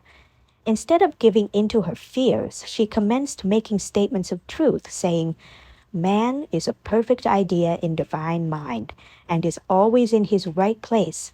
Therefore, my brother is in his right place, and is divinely protected." The next day, she found that her brother had been in close proximity to an explosion in a mine, but had miraculously escaped. So man is his brother's keeper in thought, and every man should know that the thing he loves dwells in the secret place of the Most High, and abides under the shadow of the Almighty. There shall no evil befall thee, neither shall any plague come nigh thy dwelling. Perfect love casteth out fear. He that feareth is not made perfect in love, and love is the fulfilling of the law. Chapter 8. Intuition or Guidance. In all thy ways acknowledge him, and he shall direct thy paths. There is nothing too great of accomplishment for the man who knows the power of his word, and who follows his intuitive leads. By the word, he starts in action unseen forces and can rebuild his body or remold his affairs. It is therefore of the utmost importance to choose the right words, and the student carefully selects the affirmation he wishes to catapult into the invisible. He knows that God is his supply, that there is a supply for every demand, and that his spoken word releases this supply. Ask, and ye shall receive. Man must make the first move. Draw nigh to God, and he will draw nigh to you. I have often been asked just how to make a demonstration. I reply, speak the word, and then do not do anything until you get a definite lead. Demand the lead, saying, "Infinite Spirit, reveal to me the way. Let me know if there is anything for me to do."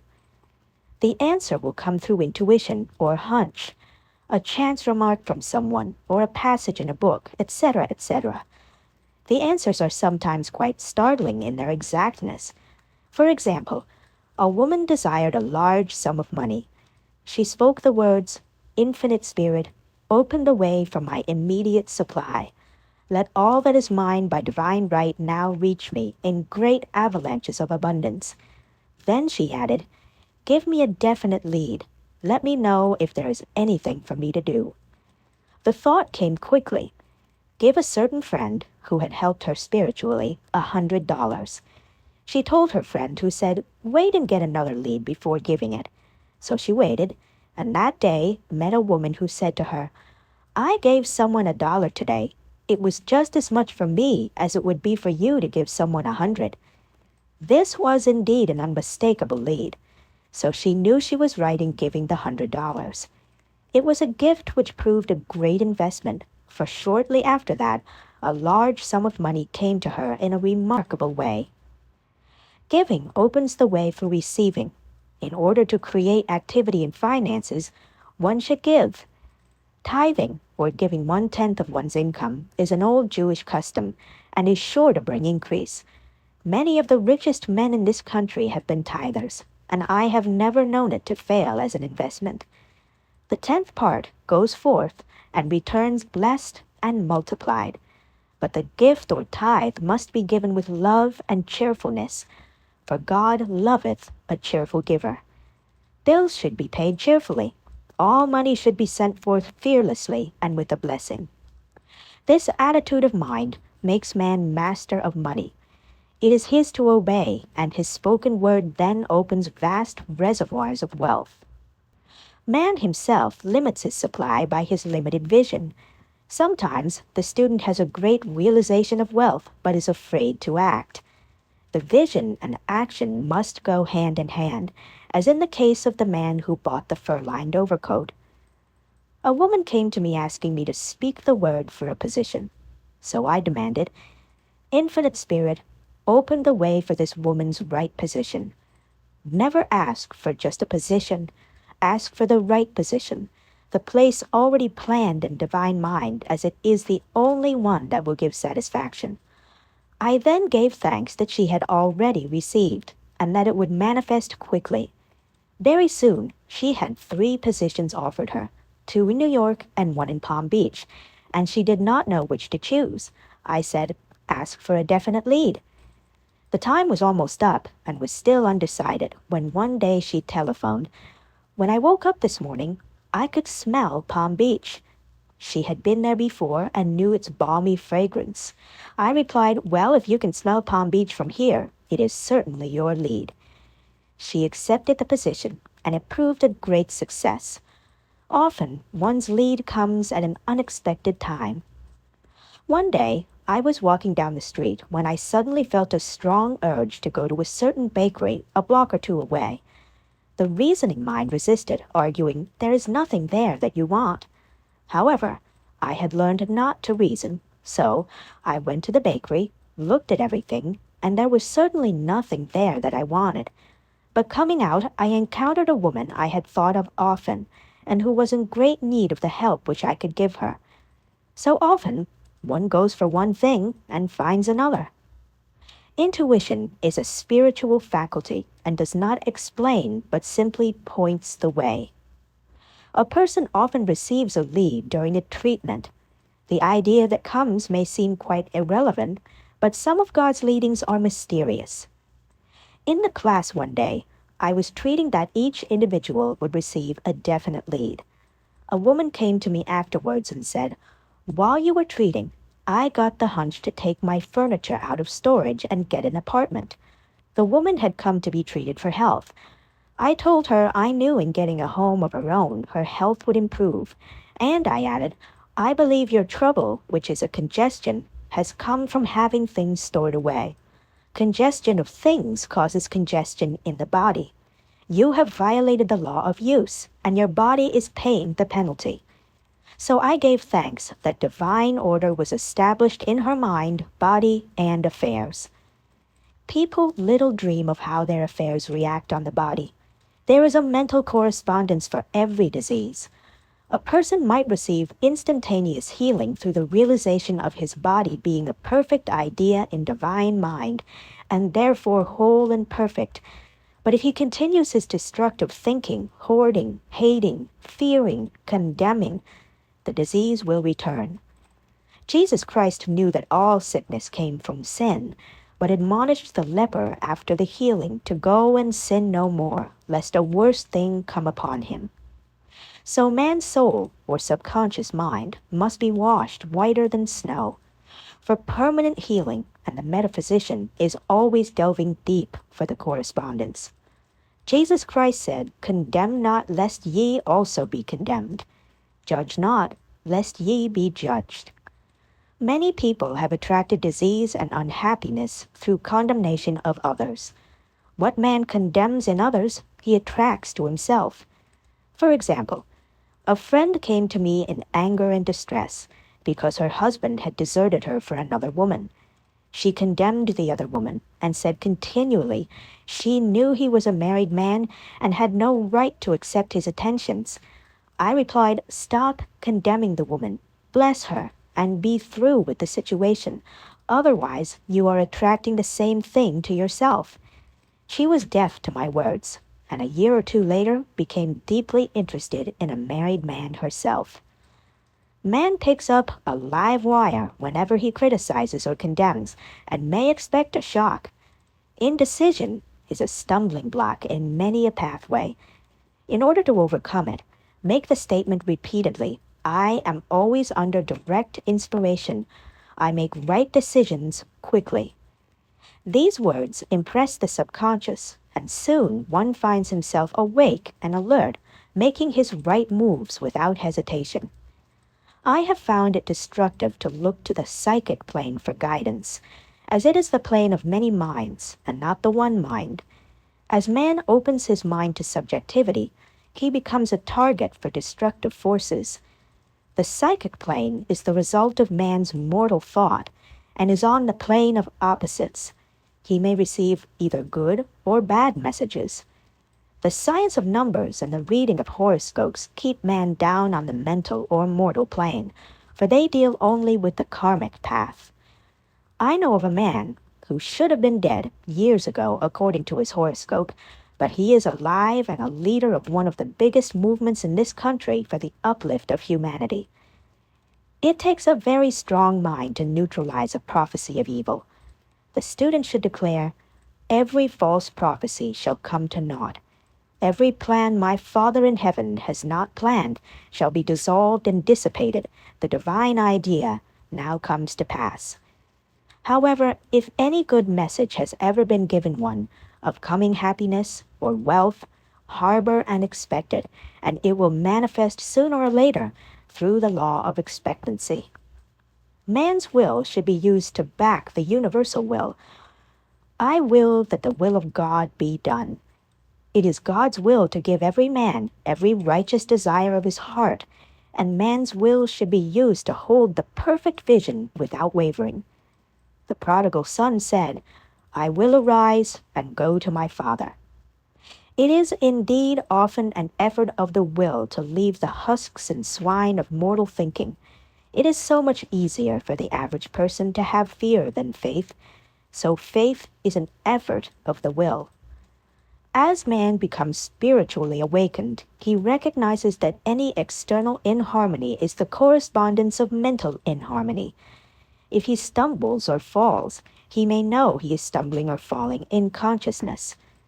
One day, a student was walking along the street condemning someone in her thoughts. She was saying mentally, "That woman is the most disagreeable woman on earth," when suddenly 3 Boy Scouts rushed around the corner and almost knocked her over. She did not condemn the Boy Scouts, but immediately called on the law of forgiveness and saluted the divinity in the woman. Wisdom's way are ways of pleasantness, and all her paths are peace. When one has made his demands upon the universal, he must be ready for surprises. Everything may seem to be going wrong, when in reality it is going right. For example, a woman was told that there was no loss in divine mind, therefore she could not lose anything which belonged to her. Anything lost would be returned, or she would receive its equivalent. Several years previously, she had lost $2,000. She had loaned the money to a relative during her lifetime, but the relative had died, leaving no mention of it in her will. The woman was resentful and angry, and as she had no written statement of the transaction, she never received the money, so she determined to deny the loss and collect the $2,000 from the Bank of the Universal. She had to begin by forgiving the woman, as resentment and unforgiveness closed the doors of this wonderful bank. She made this statement: I deny loss. There is no loss in divine mind. Therefore, I cannot lose the $2,000 which belong to me by divine right. As one door shuts, another door opens. She was living in an apartment house which was for sale, and in the lease was a clause stating that if the house was sold, the tenants would be required to move out within 90 days. Suddenly, the landlord broke the leases and raised the rent. Again, injustice was on her pathway, but this time she was undisturbed. She blessed the landlord and said, As the rent has been raised, it means that I'll be that much richer, for God is my supply. New leases were made out for the advanced rent, but by some divine mistake, the 90 days clause had been forgotten. Soon after, the landlord had an opportunity to sell the house. On account of the mistake in the new leases, the tenants held possession for another year. The agent offered each tenant $200 if he would vacate. Several families moved. 3 remained, including the woman. A month or 2 passed, and the agent again appeared. This time he said to the woman, Will you break your lease for the sum of $1,500? It flashed upon her. Here comes the $2,000. She remembered having said to friends in the house, We will act together if anything more is said about leaving. So her lead was to consult her friends. These friends said, Well, if they've offered you $1,500, they will certainly give $2,000. So she received a check for $2,000 for giving up the apartment. It was certainly a remarkable working of the law, and the apparent injustice was merely opening the way for her demonstration. It proved that there is no loss, and when man takes his spiritual stand, he collects all that is his from this great reservoir of good. I will restore to you the years the locusts have eaten. The locusts are the doubts, fears, resentments, and regrets of mortal thinking. These adverse thoughts alone rob man, for no man gives to himself but himself, and no man takes away from himself but himself. Man is here to prove God, and to bear witness to the truth, and he can only prove God by bringing plenty out of lack, and justice out of injustice. Prove me now herewith, saith the Lord of hosts, if I will not open you the windows of heaven, and pour out a blessing, that there shall not be room enough to receive it. Chapter 9. Perfect Self-Expression, or the Divine Design. No wind can drive my bark astray, nor change the tide of destiny. There is for each man perfect self-expression. There is a place which he is to fill, and no one else can fill, something which he is to do, which no one else can do. It is his destiny. This achievement is held a perfect idea in divine mind, awaiting man's recognition. As the imaging faculty is the creative faculty, it is necessary for man to see the idea before it can manifest. So man's highest demand is for the divine design of his life. He may not have the faintest conception of what it is, for there is possibly some marvelous talent hidden deep within him. His demand should be, Infinite Spirit, open the way for the divine design of my life to manifest. Let the genius within me now be released. Let me see clearly the perfect plan. The perfect plan includes health, wealth, love, and perfect self-expression. This is the square of life, which brings perfect happiness. When one has made this demand, he may find great changes taking place in his life, for nearly every man has wandered far from the divine design.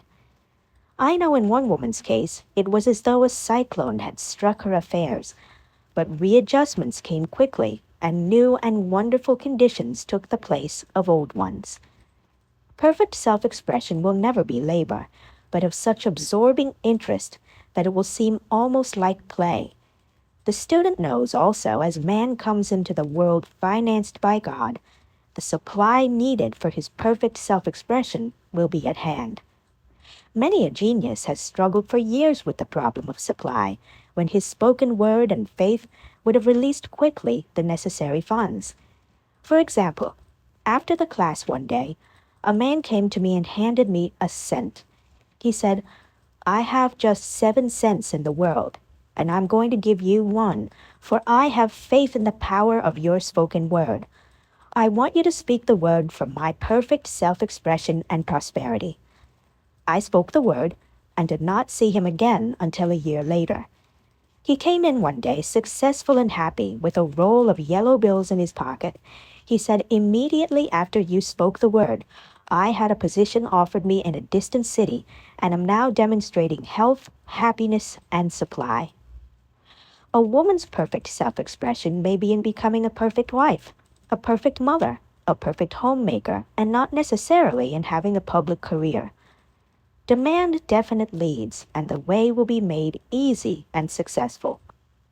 One should not visualize or force a mental picture. When he demands the divine design to come into his conscious mind, he will receive flashes of inspiration and begin to see himself making some great accomplishment. This is the picture or idea he must hold without wavering. The thing man seeks is seeking him. The telephone was seeking Bell. Parents should never force careers and professions upon their children. With a knowledge of spiritual truth, the divine plan could be spoken for early in childhood or prenatally. A prenatal treatment should be, "Let the God in this child have perfect expression. Let the divine design of his mind, body, and affairs be made manifest throughout his life, throughout eternity." God's will be done, not man's. God's pattern, not man's pattern, is the command we find running through all the scriptures, and the Bible is a book dealing with the science of the mind. It is a book telling man how to release his soul or subconscious mind from bondage. The battles described are pictures of man waging war against mortal thoughts. "A man's foes shall be they of his own household." Every man is Jehoshaphat, and every man is David, who slays Goliath, mortal thinking, with the little white stone, faith. So man must be careful that he is not the wicked and slothful servant who buried his talent. There is a terrible penalty to be paid for not using one's ability. Often, fear stands between man and his perfect self-expression. Stage fright has hampered many a genius. This may be overcome by the spoken word or treatment. The individual then loses all self-consciousness and feels simply that he is a channel for infinite intelligence to express itself through. He is under direct inspiration, fearless and confident, for he feels that it is the Father within him who does the work. A young boy came often to my class with his mother. He asked me to speak the word for his coming examinations at school. I told him to make the statement, "I am one with infinite intelligence. I know everything I should know on this subject." He had an excellent knowledge of history, but was not sure of his arithmetic. I saw him afterwards, and he said, "I spoke the word for my arithmetic and passed with the highest honors, but thought I could depend on myself for history, and got a very poor mark." Man often receives a setback when he is too sure of himself, which means he is trusting to his personality and not the Father within. Another one of my students gave me an example of this. She took an extended trip abroad one summer, visiting many countries where she was ignorant of the languages. She was calling for guidance and protection every minute, and her affairs went smoothly and miraculously. Her luggage was never delayed nor lost. Accommodations were always ready for her at the best hotels, and she had perfect service wherever she went. She returned to New York. Knowing the language, she felt God was no longer necessary, so looked after her affairs in an ordinary manner. Everything went wrong. Her trunks delayed amid inharmony and confusion. The student must form the habit of practicing the presence of God every minute. In all thy ways acknowledge him. Nothing is too small or too great. Sometimes, an insignificant incident may be the turning point in a man's life. Robert Fulton, watching some boiling water simmering in a tea kettle, saw a steamboat. I have seen a student often keep back his demonstration through resistance or pointing the way. He pins his faith to one channel only and dictates just the way he desires the manifestation to come, which brings things to a standstill. My way, not your way, is the command of infinite intelligence. Like all power, be it steam or electricity, it must have a non-resistant engine or instrument to work through, and man is that engine or instrument. Over and over again, man is told to stand still. O Judah, fear not, but tomorrow go out against them, for the Lord will be with you. You shall not need to fight this battle. Set yourselves, stand ye still, and see the salvation of the Lord with you. We see this in the incidents of the $2,000 coming to the woman through the landlord when she became non-resistant and undisturbed, and the woman who won the man's love after all suffering had ceased. The student's goal is poise. Poise is power, for it gives God power a chance to rush through man, to will and to do its good pleasure. Poised, he thinks clearly and makes right decisions quickly. He never misses a trick. Anger blurs the visions, poisons the blood, is the root of many diseases, and causes wrong decision leading to failure. It has been named one of the worst sins, as its reaction is so harmful. The student learns that in metaphysics, sin has a much broader meaning than in the old teaching. Whatsoever is not of faith is sin. He finds that fear and worry are deadly sins. They are inverted faith, and through distorted mental pictures bring to pass the thing he fears. His work is to drive out these enemies from the subconscious mind. When man is fearless, he is finished. Maeterlinck says that man is God-afraid. So as we read in the previous chapters, man can only vanquish fear by walking up to the thing he is afraid of. When Jehoshaphat and his army prepared to meet the enemy, singing Praise the Lord, for his mercy endureth forever, they found their enemies had destroyed each other, and there was nothing to fight. For example, a woman asked a friend to deliver a message to another friend. The woman feared to give the message, as the reasoning mind said, "Don't get mixed up in this affair. Don't give that message." She was troubled in spirit, for she had given her promise. At last she determined to walk up to the lion and call on the law of divine protection. She met the friend to whom she was to deliver the message. She opened her mouth to speak it, when her friend said, "So-and-so has left town." This made it unnecessary to give the message, as the situation depended upon the person being in town. As she was willing to do it, she was not obliged to. As she did not fear, the situation vanished. The student often delays his demonstration through a belief in incompletion. He should make this statement: in divine mind, there is only one completion. Therefore, my demonstration is completed. My perfect work, my perfect home, my perfect health. Whatever he demands are perfect ideas registered in divine mind, and must manifest under grace in a perfect way. He gives thanks he has already received on the invisible, and makes active preparation for receiving on the visible. One of my students was in need of a financial demonstration. She came to me and asked why it was not completed.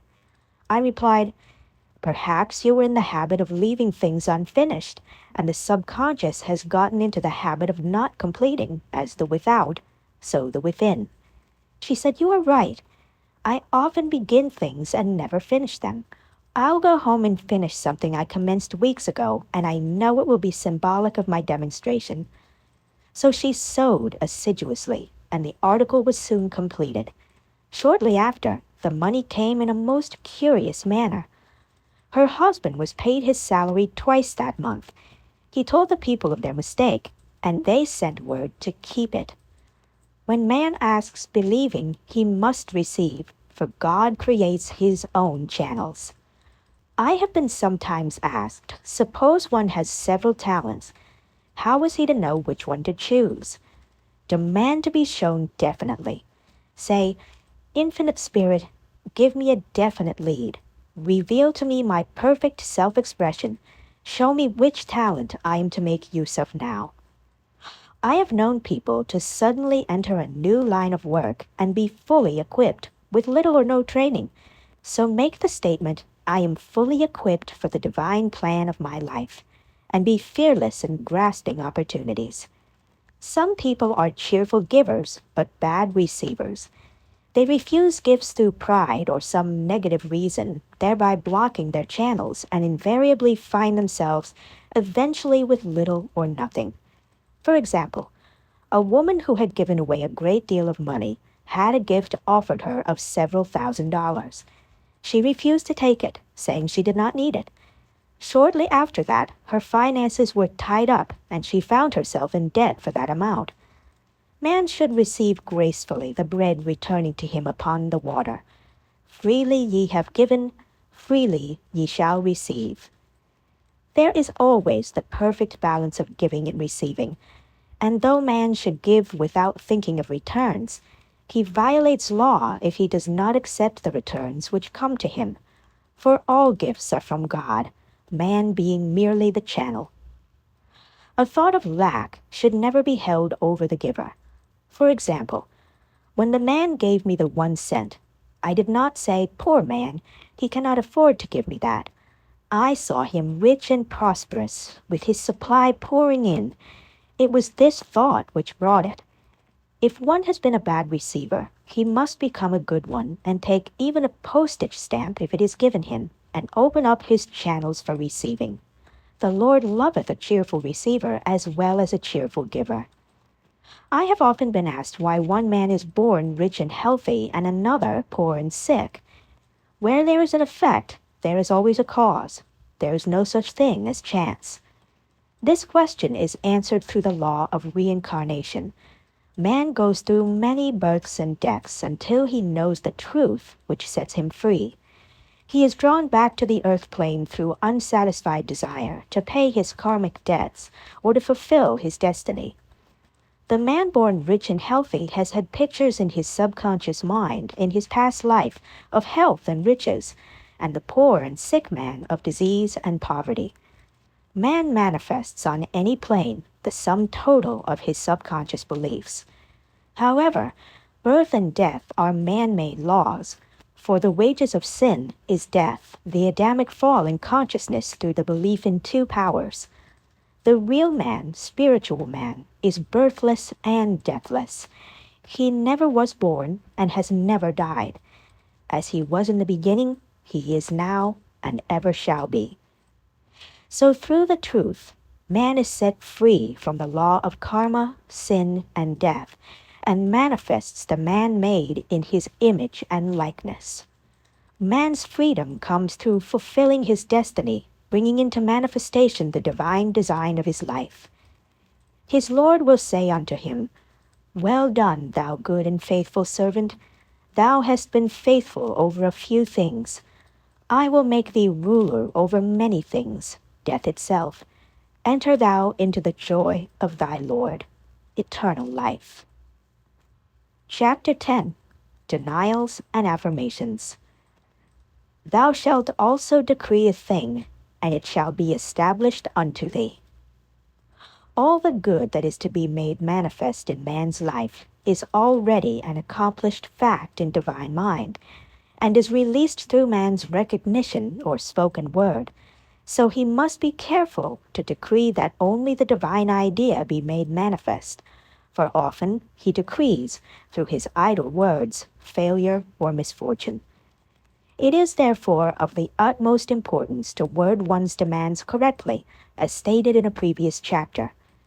If one desires a home, friend, position, or any other good thing, make the demand for the divine selection. For example, Infinite Spirit, open the way for my right home, my right friend, my right position. I give thanks it now manifests under grace in a perfect way. The latter part of the statement is most important. For example, I knew a woman who demanded $1,000. Her daughter was injured, and they received $1,000 indemnity, so it did not come in a perfect way. The demand should have been worded in this way. Infinite Spirit, I give thanks that the $1,000 which is mine by divine right is now released and reaches me under grace in a perfect way. As one grows in a financial consciousness, he should demand that the enormous sums of money which are his by divine right reach him under grace in perfect ways. It is impossible for man to release more than he thinks is possible, for one is bound by the limited expectancies of the subconscious. He must enlarge his expectancies in order to receive in a larger way. Man so often limits himself in his demands. For example, a student made the demand for $600 by a certain date. He did receive it, but heard afterwards that he came very near receiving $1,000, but he was given just 600 as the result of his spoken word. They limited the Holy One of Israel. Wealth is a matter of consciousness. The French have a legend giving an example of this. A poor man was walking along a road when he met a traveler who stopped him and said, "My good friend, I see you are poor. Take this gold nugget, sell it, and you will be rich all your days." The man was overjoyed at his good fortune and took the nugget home. He immediately found work and became so prosperous that he did not sell the nugget. Years passed and he became a very rich man. One day he met a poor man on the road. He stopped him and said, "My good friend, I will give you this gold nugget, which if you sell will make you rich for life." The mendicant took the nugget, had it valued, and found it was only brass. So we see the first man became rich through feeling rich, thinking the nugget was gold. Every man has within himself a gold nugget. It is his consciousness of gold, of opulence, which brings riches into his life. In making his demands, man begins at his journey's end. That is, he declares he has already received. "Before ye call, I shall answer." Continually affirming establishes the belief in the subconscious. It would not be necessary to make an affirmation more than once if one had perfect faith.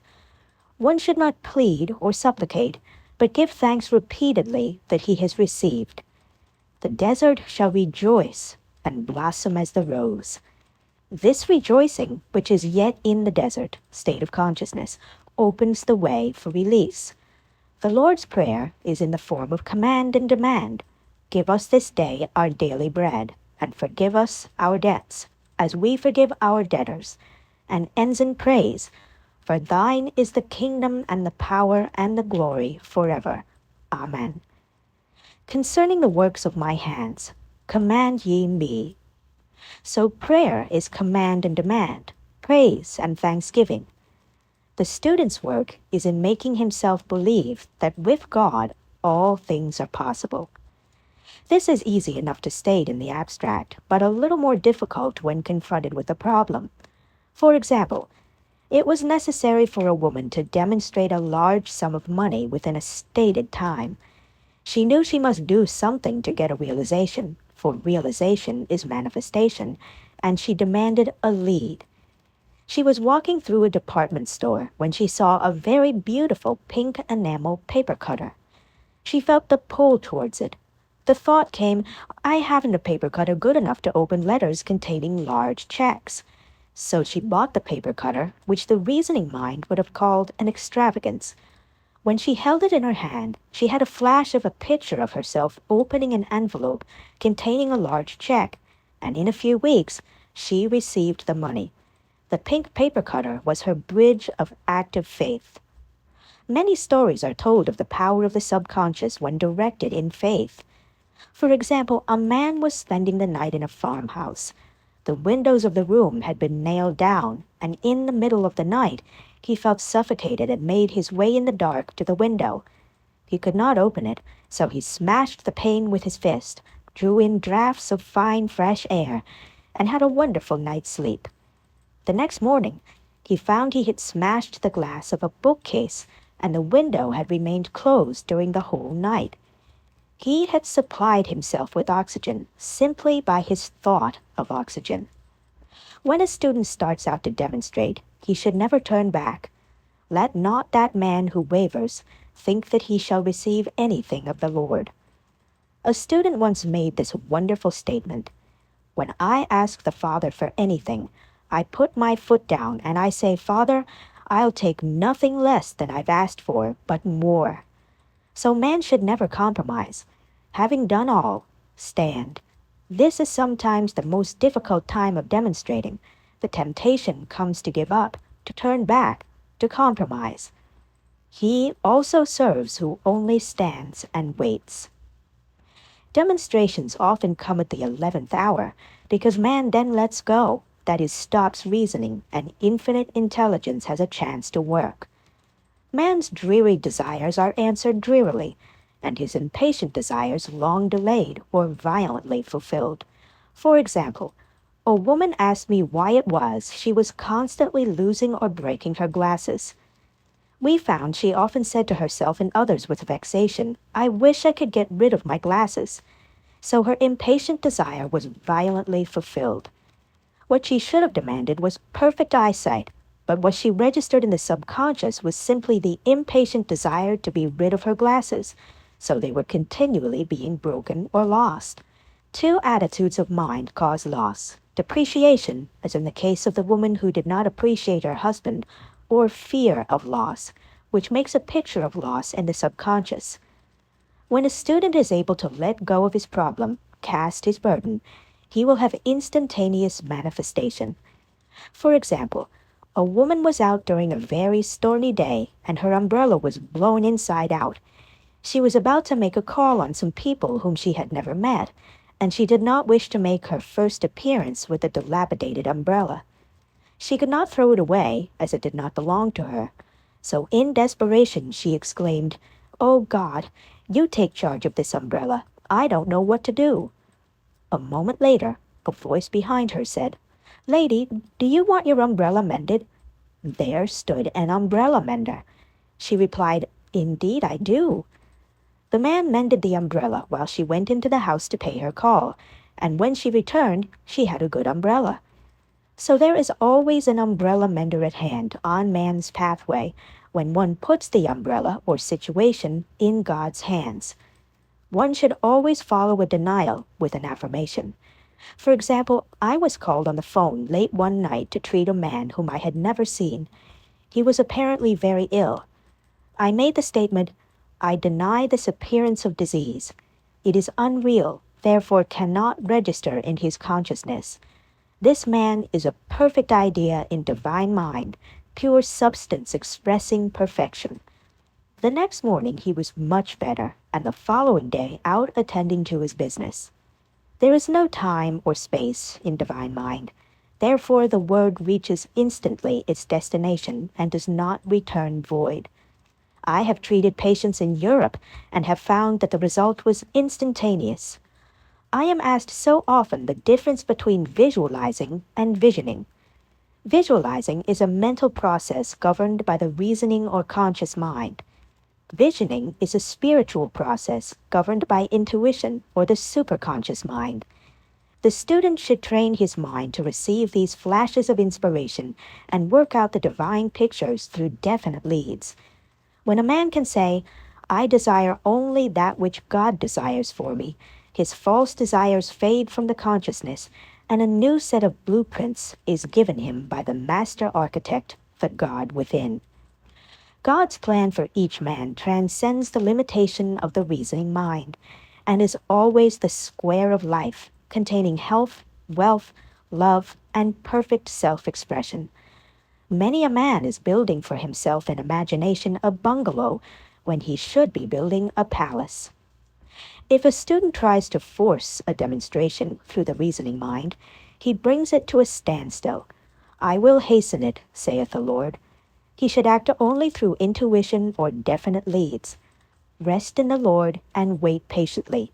Trust also in him, and he will bring it to pass. I have seen the law work in the most astonishing manner. For example, a student stated that it was necessary for her to have $100 by the following day. It was a debt of vital importance which had to be met. I spoke the word, declaring spirit was never too late, and that the supply was at hand. That evening, She phoned me of the miracle. She said that the thought came to her to go to her safety deposit box at the bank to examine some papers. She looked over the papers, and at the bottom of the box was a new $100 bill. She was astounded and said she knew she had never put it there, for she had gone through the papers many times. It may have been a materialization as Jesus Christ materialized the loaves and fishes. Man will reach the stage where his word is made flesh or materialized instantly. The fields ripe with the harvest will manifest immediately, as in all of the miracles of Jesus Christ. There is a tremendous power alone in the name Jesus Christ. It stands for truth made manifest. He said, "Whatsoever ye ask the Father in ye name, he will give it to you." The power of this name raises the student into the fourth dimension, where he is freed from all astral and psychic influences, and he becomes unconditioned and absolute, as God himself is unconditioned and absolute. I have seen many healings accomplished by using the words in the name of Jesus Christ. Christ was both person and principle, and the Christ within each man is his Redeemer and salvation. The Christ within is his own fourth dimensional self, the man made in God's image and likeness. This is the self which has never failed, never known sickness or sorrow, was never born, and has never died. It is the resurrection and the life of each man. No man cometh to the Father, save by the Son, means that God, the universal, working on the place of the particular, becomes the Christ in man, and the Holy Ghost means God in action. So daily, man is manifesting the Trinity of Father, Son, and Holy Ghost. Man should make an art of thinking. The master thinker is an artist, and is careful to paint only the divine designs upon the canvas of his mind, and he paints these pictures with masterly strokes of power and decision, having perfect faith that there is no power to mar their perfection, and that they shall manifest in his life the ideal made real. All power is given man through right thinking to bring his heaven upon his earth, and this is the goal of the game of life. The simple rules are fearless faith, non-resistance, and love. May each reader be now freed from that thing which has held him in bondage through the ages, standing between him and his own, and know the truth which makes him free, free to fulfill his destiny, to bring into manifestation the divine design of his life, health, wealth, love, and perfect self-expression. Be ye transformed by the renewing of your mind. Denials and affirmations. For prosperity. God is my unfailing supply, and large sums of money come to me quickly under grace in perfect ways. For right conditions. Every plan my Father in heaven has not planned shall be dissolved and dissipated, and the divine idea now comes to pass. For right conditions. Only that which is true of God is true of me, for I and the Father are one. For faith. As I am one with God, I am one with my good, for God is both the giver and the gift. I cannot separate the giver from the gift. For right conditions. Divine love now dissolves and dissipates every wrong condition in my mind, body, and affairs. Divine love is the most powerful chemical in the universe and dissolves everything which is not of itself. For health.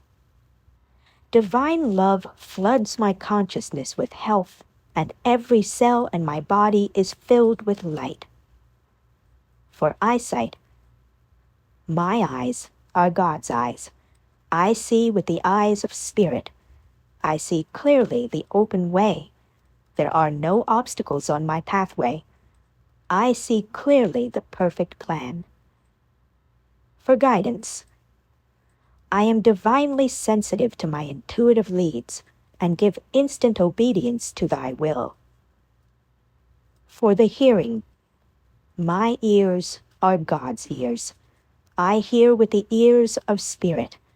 I am non-resistant and am willing to be led. I hear glad tidings of great joy. For right work. I have a perfect work in a perfect way. I give a perfect service for perfect pay. For freedom from all bondage.